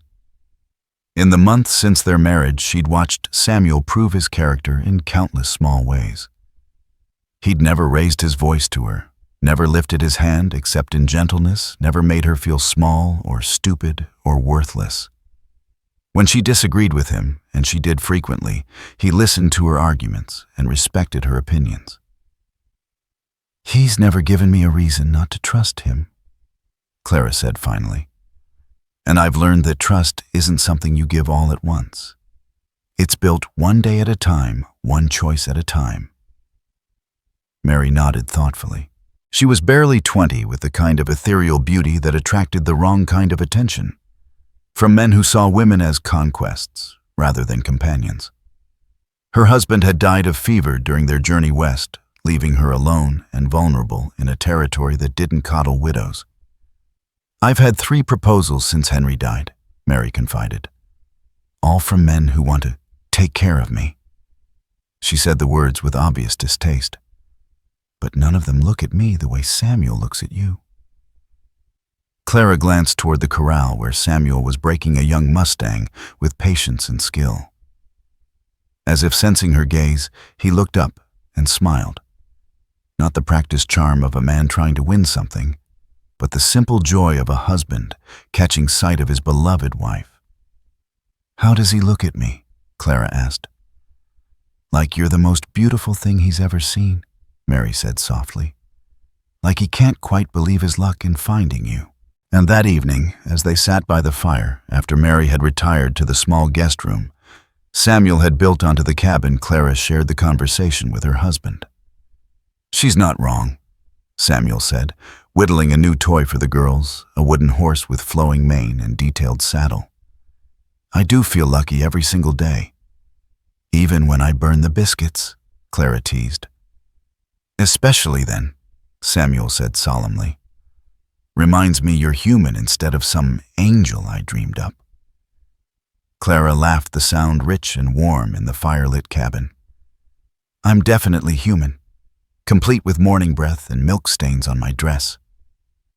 Samuel set down his carving and moved to kneel beside her chair. Clara Granger, he said seriously, you are the most beautiful woman I've ever known. Not because you're perfect, though you're perfect for me, but because you're real. Because you're strong enough to survive hell and kind enough to help other people find their way out of it. As if to prove his point, Mary appeared in the doorway, her face streaked with tears. I'm sorry to interrupt, she whispered, but I had a nightmare about Henry and I. Come here, sweetheart, Clara said immediately, rising to embrace the younger woman. You don't have to apologize for grieving. They spent the next hour talking by the fire, Clara and Samuel sharing their own stories of loss and healing, while Mary gradually opened up about her fears for the future. By the time she returned to her room, she was calmer, comforted by the knowledge that she wasn't alone in her struggles. You see, Samuel said as they prepared for bed, that's what I mean about helping people. You have a gift for it. Clara considered this as she brushed her hair. It was true that their cabin had become an unofficial sanctuary for travelers in need not just of food and shelter, but of hope. Word was spreading along the mountain trails about the couple who'd found love after tragedy, who welcomed strangers and never turned away anyone genuinely in need. Maybe that's why we went through everything we did, Clara said thoughtfully. So we could help others who are going through the same things. Samuel wrapped his arms around her from behind, meeting her eyes in the small mirror above their washstand. Maybe so. Though I'd trade all the good we might do for the chance to have spared you that pain. Clara leaned back against his chest, solid and warm and utterly dependable. I wouldn't, she said quietly. If I hadn't gone through what I did, I never would have ended up here, with you. With this life we've built. You don't mean that. I do, Clara said firmly. I'm not grateful for the abuse, Samuel. I'll carry those scars forever. But I'm grateful for where it led me. I'm grateful for the strength I found in surviving it. Most of all, I'm grateful for you. Summer deepened into autumn, bringing with it a steady stream of travelers seeking shelter and guidance. Samuel built additional rooms onto the cabin, creating space for guests while maintaining privacy for their growing family. Clara's cooking became legendary along the mountain trails, but it was more than food that drew people to their door. It was the sense of safety they found there, the knowledge that they would be accepted without judgment and helped without expectation of payment. A grizzled old prospector named Jake Thompson became a regular visitor, stopping by whenever his wanderings brought him through their territory. He regaled them with tales of strike-it-rich dreams and mining camp disasters. But Clara noticed that his visits always coincided with times when he seemed particularly lonely or discouraged. You two saved my life, he told them one evening as they sat on the porch, watching the sunset paint the mountains gold and crimson. Not from dying, though that stew of yours probably did that too, Clara, but from giving up hope entirely. How do you mean? Samuel asked. Jake was quiet for a long moment, staring out at the wilderness that had been his home for more than 20 years. I've seen what gold fever does to men, he said finally. Seen it turn decent folks into thieves and killers. Seen families torn apart by greed and ambition. He gestured toward the cabin behind them, where the babies could be heard cooing and babbling as they played with their toys. But watching you too.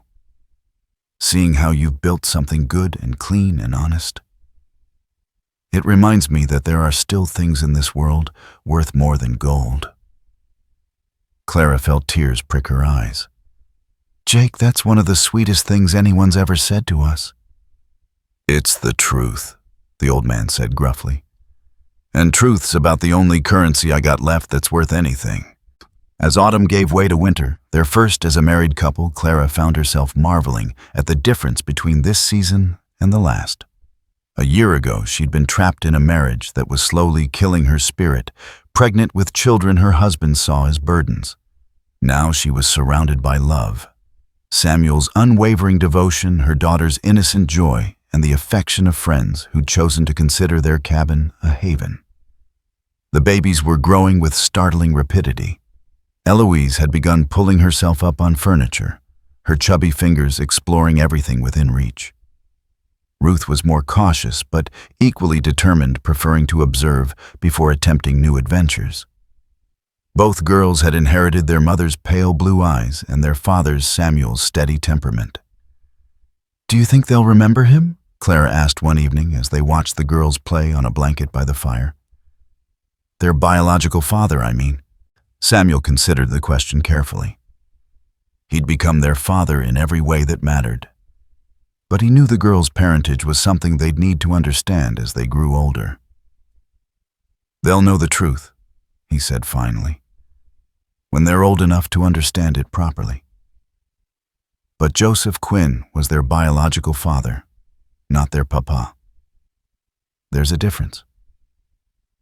What kind of difference? A father contributes seed, Samuel said quietly. A papa teaches you to fish and helps you with nightmares and shows you how to treat people with kindness. He looked down at Eloise, who was attempting to chew on his boot. Any fool can father a child. It takes a real man to be a papa. Clara felt her heart swell with love for this man who'd claimed her daughters as his own without hesitation or reservation. They're lucky to have you. I'm the lucky one, Samuel replied, lifting Ruth when she began to fuss. I get to watch them grow up. I get to be the man who teaches them their worth, who shows them how they deserve to be treated by any man who wants to court them someday. The thought of her daughters as grown women making their own choices about love and marriage filled Clara with both hope and determination. They would never face the limited options she'd had, would never be sold into marriage to pay their family's debts. They would know their value, would understand that they deserved to be cherished rather than merely tolerated. Promise me something, Clara said suddenly. Anything. Promise me that if anything happens to me, you'll make sure they know their mother loved them, that I fought for them, that I chose this life, this family, because I wanted them to see what real love looks like. Samuel's expression grew fierce. Nothing's going to happen to you. Not while I'm breathing. Promise me anyway. Samuel studied her face, seeing the shadows that would always linger there. Reminders of a time when love had been weaponized against her, when the man who should have protected her had become her greatest threat. I promise, he said solemnly. But I'm planning on growing old with you, Clara Granger. Planning on watching our girls get married and bounce our grandbabies on their knees. Planning on sitting on that porch when we're both gray and wrinkled, arguing about whose turn it is to milk the cow. Clara smiled through sudden tears. That sounds perfect. Winter settled over the mountains like a familiar blanket. But this year, it brought comfort rather than fear.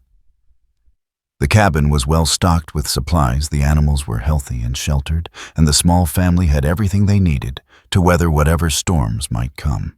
On Christmas Eve, they held their first celebration as husband and wife. Clara had spent weeks preparing baking pies and cookies, sewing new dresses for the girls, knitting Samuel a warm sweater to replace his worn one. Samuel had carved an entire menagerie of wooden animals for Eloise and Ruth, each one detailed with painstaking care. But the greatest gift was intangible, the peace of being surrounded by love freely given and gratefully received. As they sat by the fire after the babies had been put to bed, Clara found herself thinking about the previous Christmas. She'd been hugely pregnant, then sick and exhausted, listening to Joseph complain about the expense of feeding extra mouths. The contrast was so stark, it felt like remembering someone else's life. "What are you thinking about?" Samuel asked, noticing her distant expression.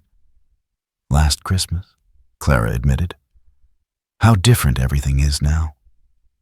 Samuel took her hand, his thumb tracing the faint scars on her wrist, reminders of her past that had faded but never fully disappeared.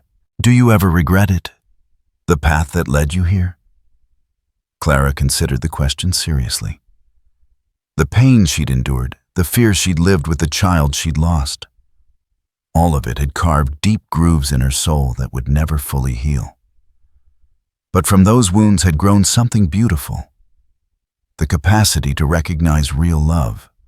When she found it, the strength to fight for what mattered, the wisdom to value the simple blessings of safety and peace. "No," she said finally. "I regret Joseph's cruelty, regret that June didn't live to see this happiness. But I don't regret the path that led me to you." Samuel raised her hand to his lips, pressing a gentle kiss to her palm. "I love you, Clara Granger." "I love you too," Clara replied. "More than I ever thought possible." Outside, snow began to fall in fat, lazy flakes, blanketing the mountains in pristine white. Inside the cabin, the fire crackled merrily, while husband and wife held each other close, surrounded by the quiet breathing of sleeping children. And the perfect contentment of love, freely chosen and faithfully kept. The harsh winter of their first meeting had given way to the warmth of spring, the growth of summer, and the harvest of autumn. Now, as they faced their second winter together, they did so not as strangers bound by circumstance, but as partners united by choice, commitment, and a love that had been tested by fire and emerged stronger than steel. In the distance, wolves howled their ancient songs to the moon, but the sound no longer spoke of danger or loneliness. Instead, it sang of wildness, tamed by love of freedom, found in choosing to belong to someone who saw you as precious beyond measure. Clara smiled and settled deeper into Samuel's embrace, listening to the steady rhythm of his heartbeat and the soft sighs of her daughters in their sleep. This was what happiness felt like. Not the desperate joy of moments stolen between sorrows, but the deep abiding contentment of a life built on solid foundations of love, trust, and mutual respect. Tomorrow would bring new challenges, new visitors seeking shelter and guidance, new opportunities to extend the circle of their family's warmth. But tonight, there was just this, the perfect peace of being exactly where they belonged, with exactly the people they were meant to love. The hearth at Granger Ridge burned bright and steady, a beacon of hope in the wilderness, promising sanctuary to all who needed it, and reminding the world that sometimes the greatest victories were not won through violence, but through the simple revolutionary act of choosing love over fear. Years flowed like the mountain streams that carved their way through stone, steady, persistent, shaping the landscape of their lives into something beautiful and enduring. The cabin that had once sheltered 3 desperate souls had grown into a sprawling homestead, its welcoming lights visible from miles away. What the locals had begun calling the hearth at Granger Ridge had become more than a home. It was a sanctuary that drew the lost, the broken, and the hopeful from across the territory. Clara stood on the expanded porch, watching her daughters chase fireflies in the meadow as the sun painted the sky in shades of rose and gold. Eloise, now 7, was all legs and determination, her dark hair flying behind her as she ran. Ruth, quieter but equally fierce, moved with calculated precision, her pale eyes tracking the dancing lights with scientific interest. Both girls wore practical clothes Clara had sewn herself. Sturdy cotton dresses that could withstand climbing trees and chasing chickens, because the Granger girls were raised to believe the world belonged to them as much as to any boy. "Mama, I caught 3 Eloise called out, holding up a mason jar with holes punched in the lid. Ruth only caught 1, but hers is bigger. "Size isn't everything," Ruth replied with the dignity of someone twice her age. "Mine glows brighter." Clara smiled at the exchange.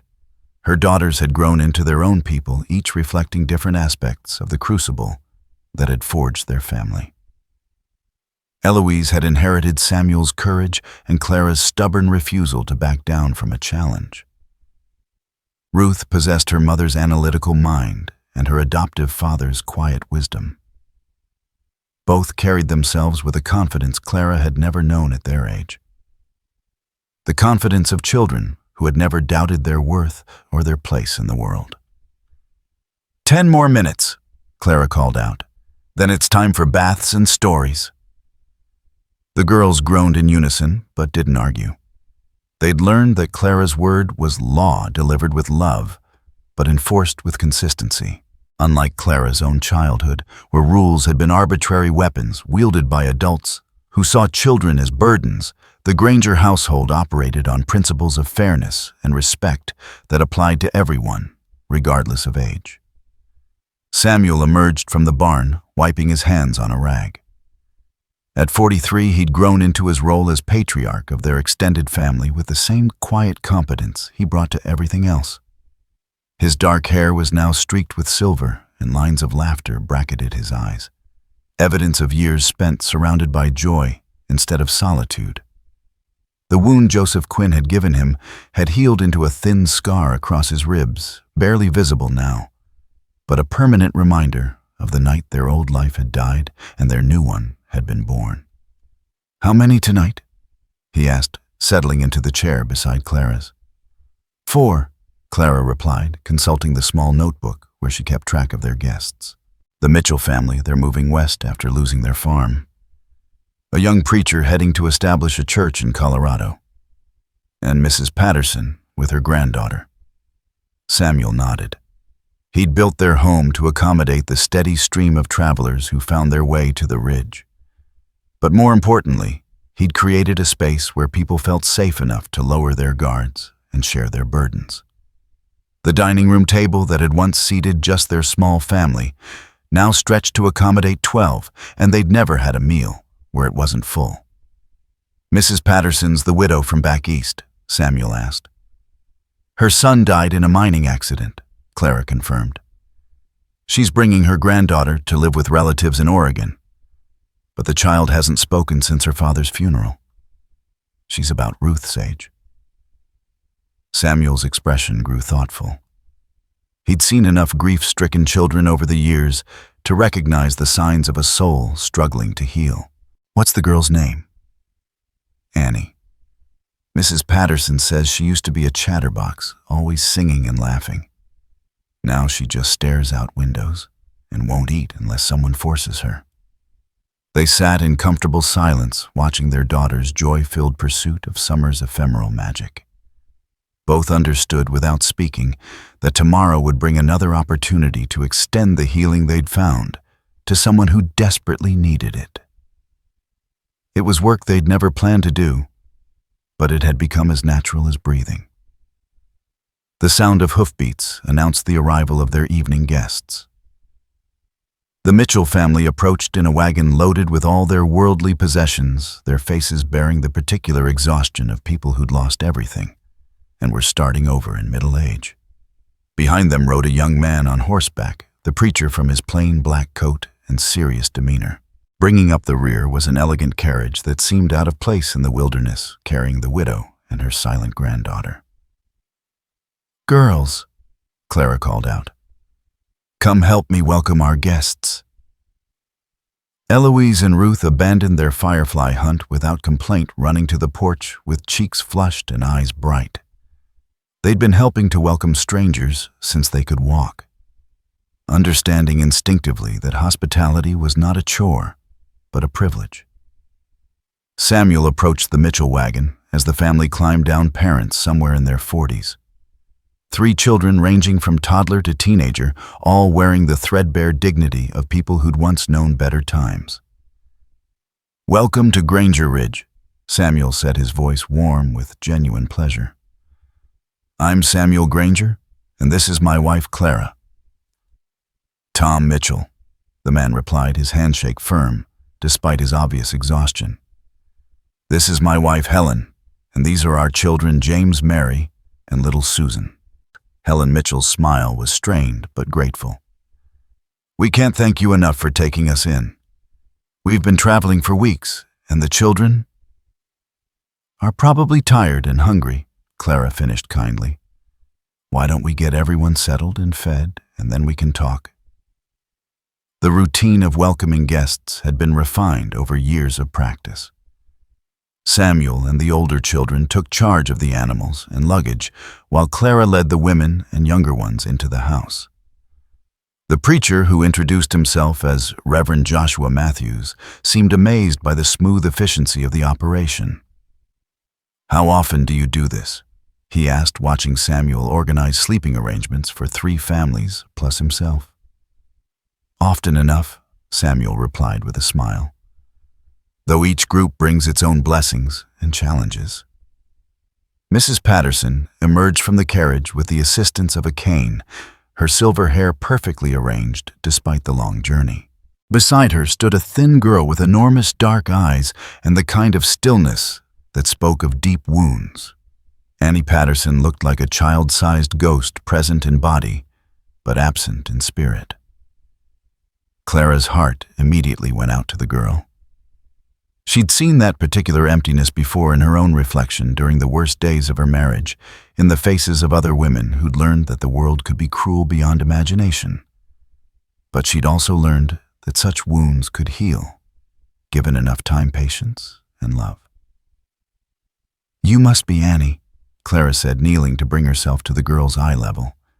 "I'm Mrs. Granger, but you can call me Clara. These are my daughters, Eloise and Ruth." Annie stared at Clara without speaking, her small hand gripping her grandmother's black dress. Mrs. Patterson's eyes filled with tears. "She hasn't said a word in 3 months," the older woman whispered. "The doctors back home said it's shock from losing her father so suddenly. They said she might never speak again." "Doctors don't know everything," Clara said firmly, her eyes still on Annie. "Sometimes the heart just needs time to find its voice again." Ruth stepped forward with the careful deliberation she brought to everything. In her hands was the glowing firefly she'd caught earlier, its light pulsing gently in the gathering darkness. "Would you like to hold her?" Ruth asked Annie quietly. "She's very gentle and she's not afraid of anything." For the first time since their arrival, something flickered in Annie's eyes, not quite interest, but not complete absence either. She looked at the firefly, then at Ruth's serious face, then back at the tiny creature whose light seemed to dance just for her. Slowly, carefully, Annie extended her hand. Ruth placed the jar in her palm, and for a moment the 2 girls stood connected by the simple miracle of shared wonder. "She likes you," Ruth said matter-of-factly. "Fireflies can tell when someone has a good heart." Annie's lips parted, as if she might speak, but no sound came. Still, her grip on the jar was gentle but secure, and she lifted it to watch the fireflies dance more closely. "That's progress," Clara murmured to Mrs. Patterson, who was dabbing at her eyes with a lace handkerchief. "I pray you're right," the older woman replied. "She was such a happy child before everything changed." Dinner that evening, was a study in the complex choreography of communal healing. The long table accommodated all their guests with room for the inevitable second helpings that Clara's cooking demanded. The Mitchell children, initially shy and uncertain, gradually relaxed under the influence of good food and Eloise's irrepressible charm. Reverend Matthews proved to have a dry sense of humor that paired well with Samuel's storytelling. Mrs. Patterson shared tales of her late husband's adventures as a ship captain, her voice growing stronger as she spoke of happier times. And throughout it all, Annie sat beside Ruth, still silent but present in a way she hadn't been upon arrival. She ate without prompting, listened to the conversations swirling around her, and occasionally glanced at the firefly jar beside her plate as if drawing strength from its gentle glow.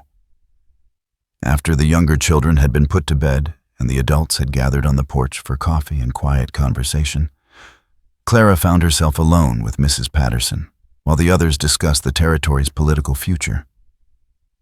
"How long has it been since her mother died?" Clara asked gently. Mrs. Patterson's face crumpled slightly. 5 years. Consumption took her when Annie was only 3. Edward, my son, tried his best to be both parents to her, but mining work is dangerous and demanding. He was killed in a cave-in just before Christmas. Clara's heart ached for the child who'd lost so much in her short life. "What about other family, besides yourself?" "My daughter-in-law's sister lives in Oregon. She's agreed to take Annie in, but..." Mrs. Patterson hesitated. "Margaret means well, but she's never had children of her own. She sees Annie as a duty rather than a blessing. I'm afraid the child will never recover in such an environment." "Then why take her there?" "Because I'm 72 years old with a weak heart," Mrs. Patterson said bluntly. "I can't raise a young child at my age much as I love her. Margaret is family, and family takes care of family even when they're not particularly suited for it." Clara was quiet for a moment, watching through the window as Ruth showed Annie how to read by lamplight. The two girls were bent over a picture book, Ruth's finger tracing words, while Annie followed along with rapt attention. "What if there was another option?" Clara asked carefully. Mrs. Patterson looked at her sharply. "What do you mean?" "I mean, what if Annie could stay somewhere she'd be loved, rather than tolerated? Somewhere she could heal at her own pace, without being seen as a burden." Understanding dawned in the older woman's eyes. "You're talking about here, about your family." "I'm talking about what's best for Annie," Clara said firmly. "Ruth has already claimed her as a sister. Can you see how they are together? And Eloise would defend that child against an army if necessary." "But you don't even know us," Mrs. Patterson protested. "Why would you take on such a responsibility?" Clara's smile was soft with memory. "Because someone once did the same for me. Samuel found me with 2 babies in a blizzard near death and with nowhere to go. He took us in without knowing anything about us, except that we needed help." She gestured toward the warm light spilling from their windows, the sound of her husband's laughter mixing with their guests' voices. "This life we have, this joy, this peace, this family. It all started because one man chose kindness over caution. If we can offer Annie even a fraction of what Samuel gave us." Mrs. Patterson was crying openly, now tears of relief rather than sorrow. "Are you certain a child like Annie, who's been through such trauma, she might never fully recover? She might never speak again." "Then we'll love her just as she is," Clara said simply. "Words aren't the only way to communicate love." The conversation that followed was difficult but necessary. Mrs. Patterson wanted to do right by her granddaughter, but she also needed to be practical about her own limitations. Samuel, when Clara broached the subject with him later that evening, didn't hesitate. "Of course," he said immediately. "The girl belongs with Ruth, can't you see it? They're like 2 halves of the same soul." "It won't be easy," Clara warned. "She might never fully heal from what she's lost." Samuel's smile was gentle. "Did you think you'd never fully heal when I found you in that blizzard?" Clara considered this, thinking of the woman she'd been then broken. Desperate, convinced that happiness was something that happened to other people. Then she looked around their bedroom, at the wedding photograph on the dresser, at the cradle Samuel had carved for each of their daughters, at the life they'd built from the ashes of their individual tragedies. "No," she admitted. "I thought I was too damaged to ever be whole again." "And yet here you are," Samuel said, pulling her into his arms. "Whole and beautiful and strong enough to heal other broken hearts." The paperwork was surprisingly simple. Mrs. Patterson had come prepared for the possibility that her original plan might not work out, carrying all the necessary documents to transfer guardianship if needed. Reverend Matthews, who'd been ordained in multiple territories, was qualified to witness the proceedings. By the end of their third day at the Ridge, Annie Patterson had legally become Annie Granger, though she still hadn't spoken a word. The moment that changed everything came a week later, after their other guests had continued on their journeys, and the family had settled back into their usual routine. Clara was in the kitchen preparing dinner when she heard a sound that made her drop her wooden spoon. Laughter. High and bright and unmistakably joyful. She rushed to the window to see Annie and Ruth playing in the creek behind the house. Their skirts hiked up as they waded through the shallow water chasing minnows. Eloise was orchestrating the game from the bank, calling out directions and encouragement. And Annie silent still. Annie was laughing as if she had never known sorrow. Samuel appeared at Clara's shoulder, drawn by the sound. Together, they watched their 3 daughters, for that's what they were now. Regardless of biology, splashing and shrieking with delight as they discovered the simple pleasure of being children together. "Listen," Samuel whispered. Clara tilted her head, and there it was, faint but unmistakable.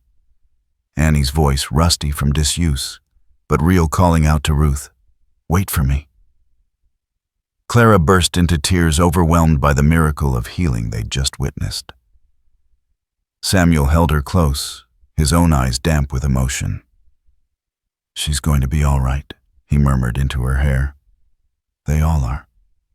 Clara replied, watching their daughters play with the unconscious grace of children who'd never doubted their place in the world. The years that followed were marked not by dramatic events, but by the accumulation of small joys that created a life of profound contentment. Annie blossomed under the Granger family's patient love, growing from a silent ghost into a vibrant young woman with a gift for music and an unshakable faith in the goodness of the world. Ruth became the family scholar, devouring every book that came within reach, and corresponding with teachers as far away as Boston about her theories on everything from astronomy to agriculture. Eloise inherited her parents' gift for hospitality, turning their home into an even more welcoming haven for travelers and those in need. The Ridge itself became famous throughout the territory as a place where broken hearts could mend and lost souls could find direction. Politicians stopped by to gauge the mood of the common folk. Businessmen sought Samuel's advice on matters ranging from livestock to land management. Most importantly, women traveling alone or with children knew they could find sanctuary at the Granger homestead, no questions asked and no judgment rendered. Clara's story had become legend, though she discouraged the dramatic retellings that painted her as some kind of heroic figure. She preferred to focus on the present, on the family she'd helped create, the community they'd built, and the quiet satisfaction of knowing that their love had created ripples that extended far beyond their mountain home. One evening in late autumn, as the first snow of the season dusted the peaks around them, Clara found herself alone on the porch while Samuel tucked the girls into bed. At 15, 13, and 12, they were getting too old for bedtime stories, but none of them had outgrown their need for their father's quiet wisdom and gentle goodnight kisses. A movement in the forest caught her eye. A young woman emerging from the tree line, moving slowly as if every step caused pain. Even in the dim light, Clara could see she was pregnant, her belly round with advanced pregnancy. Her clothes were torn, her hair disheveled, and she moved with the careful gait of someone who'd been hurt and was trying not to show it. Clara's heart clenched with recognition. Not of the woman herself, but of what she represented: another soul in desperate need of sanctuary, another chance for love to triumph over cruelty. "Samuel," she called softly through the open door. He appeared immediately, took one look at the approaching figure, and nodded grimly. They'd seen this before, would see it again. The territory was still a place where women had few rights and fewer protections, where desperate circumstances could drive people to acts of both cruelty and courage. Together they walked down from the porch to meet the stranger, their faces open and welcoming despite the late hour and unusual circumstances. "Help me," the young woman whispered, her voice breaking on the words. "Please, I have nowhere else to go." Clara reached for her without hesitation, offering the same support Samuel had given her all those years ago in the snow. "You're safe now," she said firmly. "Whatever brought you here, whatever you're running from, you're safe now." As they helped the woman toward their house, Clara caught Samuel's eye and saw her own thoughts reflected there. Their life together had begun with a rescue in a blizzard, continued with the healing of broken hearts, and would apparently never stop providing opportunities to extend the grace they'd been given to others who needed it just as desperately. The fire that had been kindled in their hearts the night they first declared their love had indeed never died. Instead, it had grown and spread, warming not just their own family, but everyone who found their way to the hearth at Granger Ridge. And as Clara helped another lost soul towards safety, she understood that this endless cycle of love, given and received, was the true measure of a life well lived. The snow continued to fall, blanketing the mountains in pristine white. But inside the Granger home, warmth and light prevailed. Tomorrow would bring new challenges, new opportunities to heal and help and hope. Tonight there was simply this, a family united by choice rather than blood. A love that had conquered every obstacle placed in its path. And the quiet certainty that some fires burn so bright they can never be extinguished. In the distance, wolves sang their ancient songs to the moon, but their voices no longer spoke of loneliness or danger. Instead, they sang of wildness, tamed by love of strength, tempered by gentleness, and of the enduring truth that home is not a place, but a people, those who choose to see you as precious and treat you as such, no matter where you came from or what scars you bear. Clara smiled and tightened her arms around the stranger she was helping toward sanctuary, knowing that by morning, this woman would no longer be a stranger, but family. Because that's what love did. It expanded to include whoever needed it most, creating ever-widening circles of belonging that could encompass the whole world if given the chance. The hearth at Granger Ridge burned on a beacon of hope in the wilderness, proof that sometimes the greatest victories were won not through violence, but through the simple revolutionary act of choosing love over fear again and again, until love became not just a feeling, but a way of life that transformed everyone it touched. 25 years had passed since that first blizzard brought Clara Quinn to Samuel Granger's door, and the mountain that had once known only the silence of solitude now echoed with the laughter of 3 generations. What had begun as a desperate rescue had grown into something that transcended family. It had become a movement, a philosophy made manifest in wood and stone, and the countless lives it had touched. Clara stood in the garden behind their expanded homestead, her hair now more silver than brown, watching her granddaughter Emma chase butterflies between the tomato plants. At 4 years old, Emma possessed the fearless curiosity that marked all the Granger children, along with the gentle confidence that came from never doubting her place in a world that loved her unconditionally. "Grandmama Clara," Emma called out, her voice bright with discovery. "Why do the butterflies keep flying away when I want to hold them?" Clara smiled, setting down her weeding basket to kneel beside the child. "Because butterflies know something we sometimes forget, sweetheart. Beautiful things don't need to be captured to be treasured. Sometimes the most precious gifts are the ones we appreciate from a distance." Emma considered this with the seriousness that 4-year-olds brought to profound questions. "But I want to love them, and you can," Clara assured her. "But loving something means wanting what's best for it, even if what's best isn't what we want for ourselves." It was a lesson Clara had learned in the crucible of her own suffering, refined through years of marriage to a man who'd understood it instinctively. Love wasn't possession, wasn't control, wasn't the right to reshape another person according to your own desires. Love was freedom given and received, trust offered without guarantee, and the daily choice to see the beloved as precious beyond measure. "Clara!" Samuel's voice carried from the workshop where he spent most of his mornings, now that his joints protested more vigorous work. At 67, he was still strong and vital, but time had gentled his movements and deepened the lines around his eyes. "We've got visitors coming up the trail." Clara shaded her eyes against the afternoon sun, watching 3 riders approach at an easy pace. She recognized the lead figure immediately, Dr. Sarah Cameron, who'd established the territory's first medical school and had become one of their most frequent correspondents. Behind her rode 2 younger women, one carrying a leather satchel that marked her as another physician. "Dr. Cameron," Clara called out, wiping her hands on her apron as she hurried to greet their guests. "What a wonderful surprise." Sarah Cameron dismounted with the fluid grace of someone who'd spent decades traveling frontier roads. In her 50s now, she carried herself with the quiet authority of a woman who'd fought for every opportunity and refused to be diminished by those who believed medicine was a man's profession. "Clara, you look wonderful as always," Sarah said, embracing her old friend warmly. "I hope you don't mind us arriving unannounced, but I have some people I wanted you and Samuel to meet."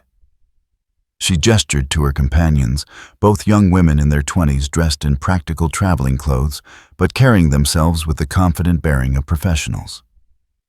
"This is Dr. Rebecca Martinez, who just completed her medical training in Philadelphia, and Miss Catherine Larson, who's finishing her studies to become a teacher."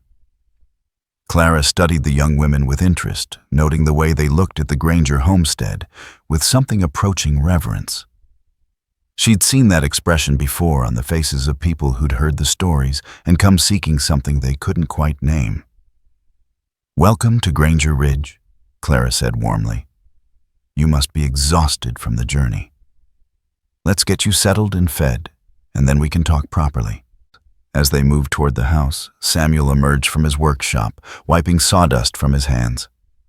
Even after all these years, Clara felt her heart skip slightly at the sight of him. Not with the desperate passion of new love, but with the deeper satisfaction of a partnership that had weathered every storm and emerged stronger. "Ladies," Samuel said, his voice carrying the warmth that had made him legendary among travelers throughout the territory, "welcome to our home." The afternoon unfolded with the familiar rhythm of hospitality that had become second nature to the Granger household. Ruth, now 30 and married to a lawyer in Denver, had come for her monthly visit with her own children. Twin boys who worshipped their grandfather and considered the Ridge their true home, despite living in the city. Eloise, 28, and recently engaged to a doctor who'd proven himself worthy by spending 3 months helping at the Ridge's informal medical clinic, bustled about ensuring their guests' comfort. Annie, 26, and the territory's most sought-after music teacher, entertained them with songs that had been passed down through the countless women who'd found refuge in their home. But it was during the quiet hours after dinner, when the children had been put to bed and the adults gathered around the fireplace, that the true purpose of Dr. Cameron's visit became clear. "I need to tell you something," Sarah began, her usually confident voice carrying an unusual note of emotion, "about what you've accomplished here and what it's meant to people far beyond this mountain." Clara and Samuel exchanged glances, both uncomfortable with praise. They'd never sought recognition for their hospitality, viewing it simply as the natural response to encountering need. "Cameron," Clara began. "Please let me finish," Sarah interrupted gently. Dr. Martinez here graduated first in her medical class at the University of Pennsylvania. Do you know what her thesis was about? Rebecca Martinez leaned forward, her dark eyes bright with passion. It was about the psychological treatment of trauma in women and children based on case studies I'd collected from across the Western Territories. And Mrs. Granger, your story, not just what happened to you, but how you recovered and went on to help others, it formed the foundation of my research. Clara stared at her in amazement. I don't understand. Catherine Larson spoke up, her voice soft but determined. Mrs. Granger, my mother, was Sarah Mitchell, the girl who almost married Joseph Quinn. She used to tell me about the woman who saved her from that fate, who stood up in a hotel lobby and told the truth even when it put her own life at risk. The revelation hit Clara like a physical blow. She remembered Sarah Mitchell vividly, young, frightened, trapped by circumstances beyond her control. But she'd never known what happened to the girl after Quinn's death freed her from their engagement. Your mother, Clara whispered. Married for love instead of duty, thanks to your courage, Catherine continued. She became a teacher herself, dedicated her life to educating young women about their rights and opportunities.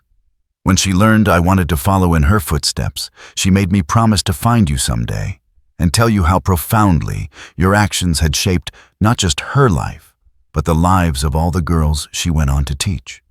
Samuel reached for Clara's hand, his fingers intertwining with hers as they absorbed the magnitude of what they were hearing. The ripples of that long-ago confrontation in the hotel lobby had spread farther than they'd ever imagined, touching lives they'd never known existed. There's more, Dr. Cameron said quietly. Rebecca, tell them about the network.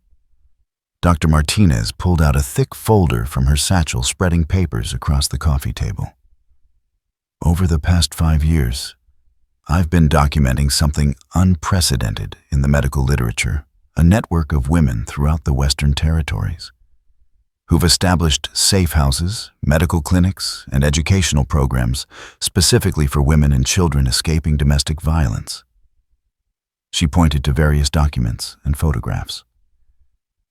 There's a shelter in Colorado run by a woman named Mary Hutchinson.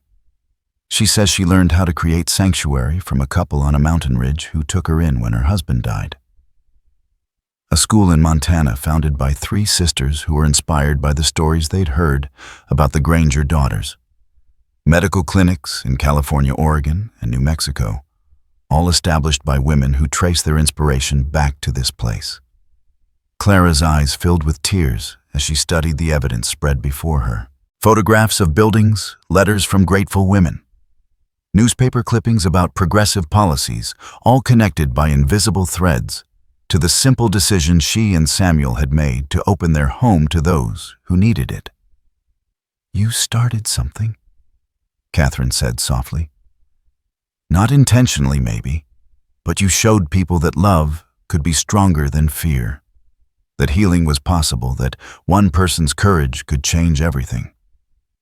Samuel cleared his throat, his voice rough with emotion. We never meant to start anything. We saw people who needed help, and we helped. Exactly, Dr. Cameron said. That's what made it so powerful. You didn't set out to change the world, you just chose to be kind, over and over again, until kindness became a revolution. The conversation continued long into the night, stories shared and connections revealed that painted a picture of impact far beyond anything Clara and Samuel had imagined. They learned about legislation passed because of testimony from women who'd found their voices after healing at places inspired by the Ridge. They heard about medical advances driven by doctors who'd been influenced by the holistic approach to trauma treatment they'd witnessed or heard described.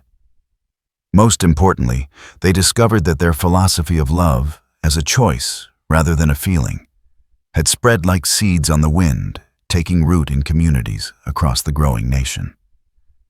As the evening wound down and their guests retired to the rooms that had been prepared for them, Clara and Samuel sat alone by the dying fire, processing the revelations of the day. Did you ever imagine?" Clara asked quietly. Samuel shook his head, his arm tightening around her shoulders. "Never. I thought we were just helping individuals one at a time." "Maybe that's how all great changes happen," Clara mused.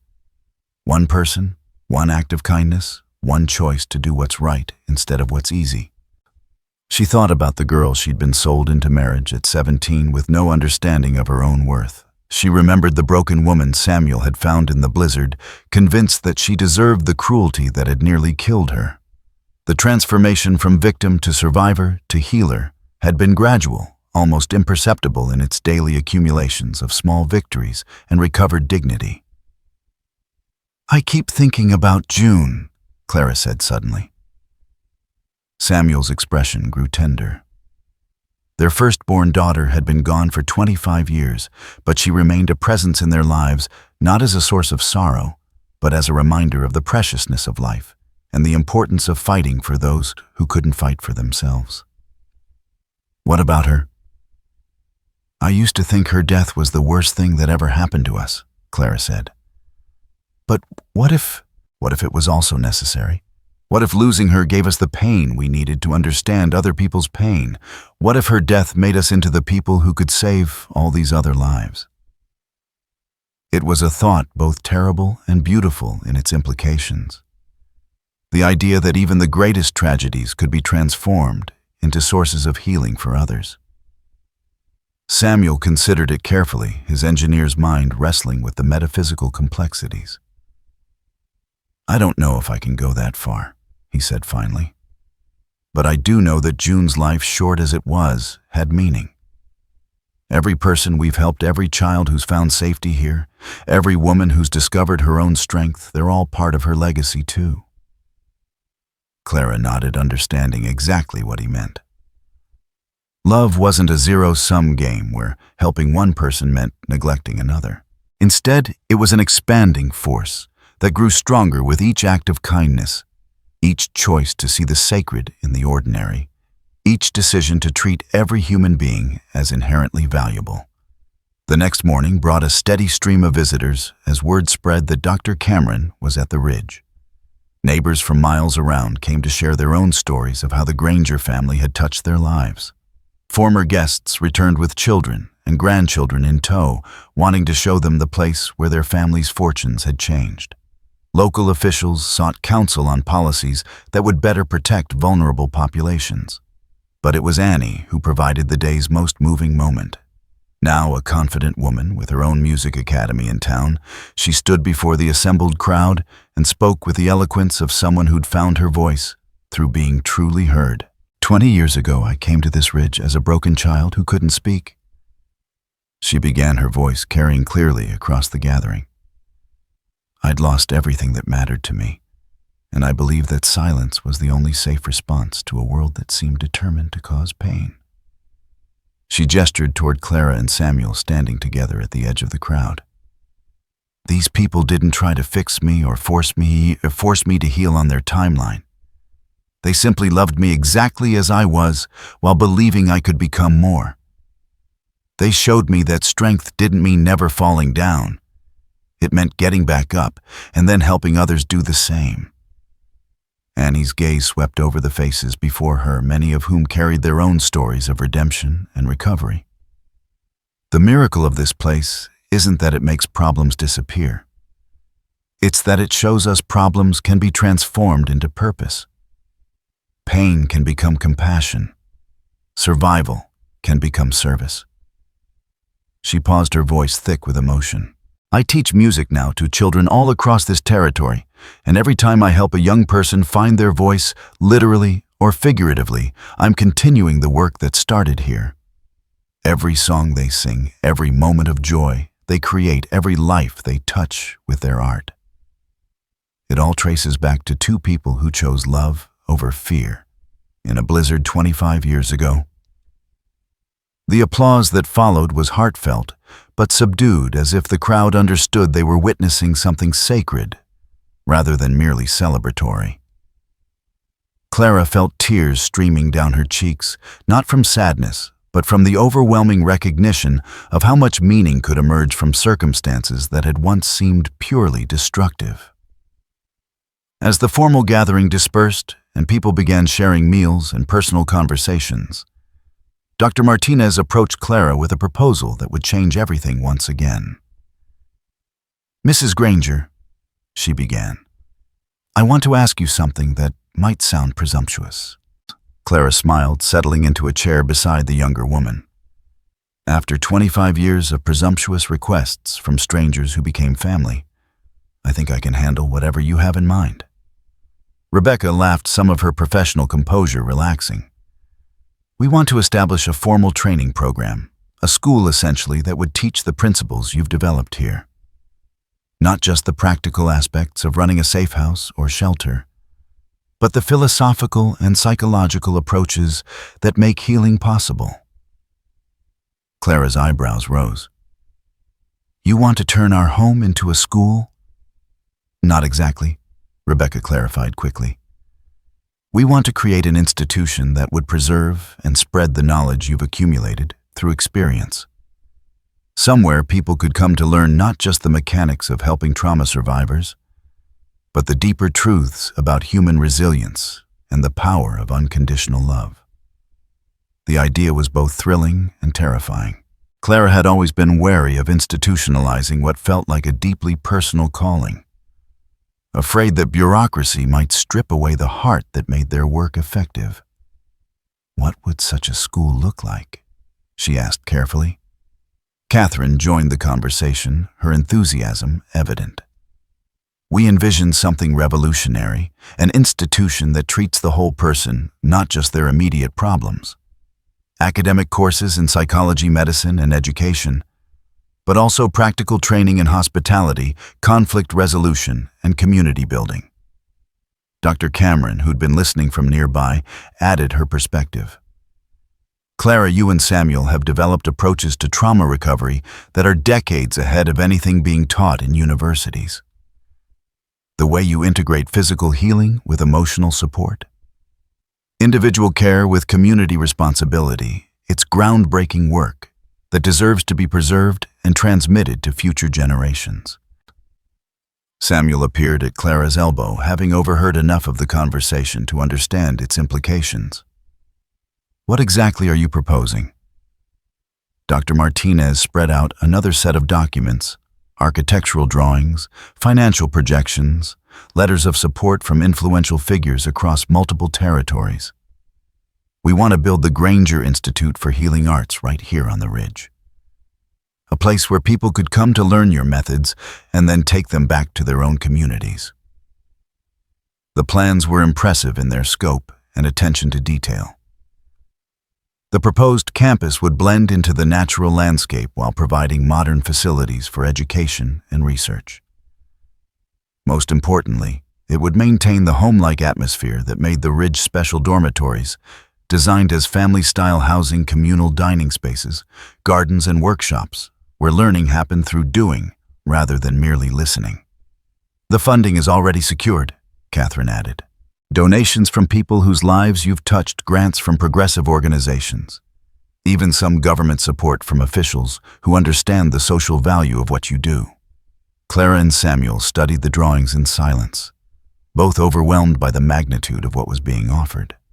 Their simple mountain home had somehow become the center of a movement they'd never intended to start, and now they were being asked to help formalize that movement for future generations. "What would our role be?" Clara asked finally. "Whatever you want it to be," Dr. Cameron replied. "We hope you'd consider being the founding directors at least initially. Your experience and wisdom would be invaluable in shaping the curriculum and establishing the culture we want to create."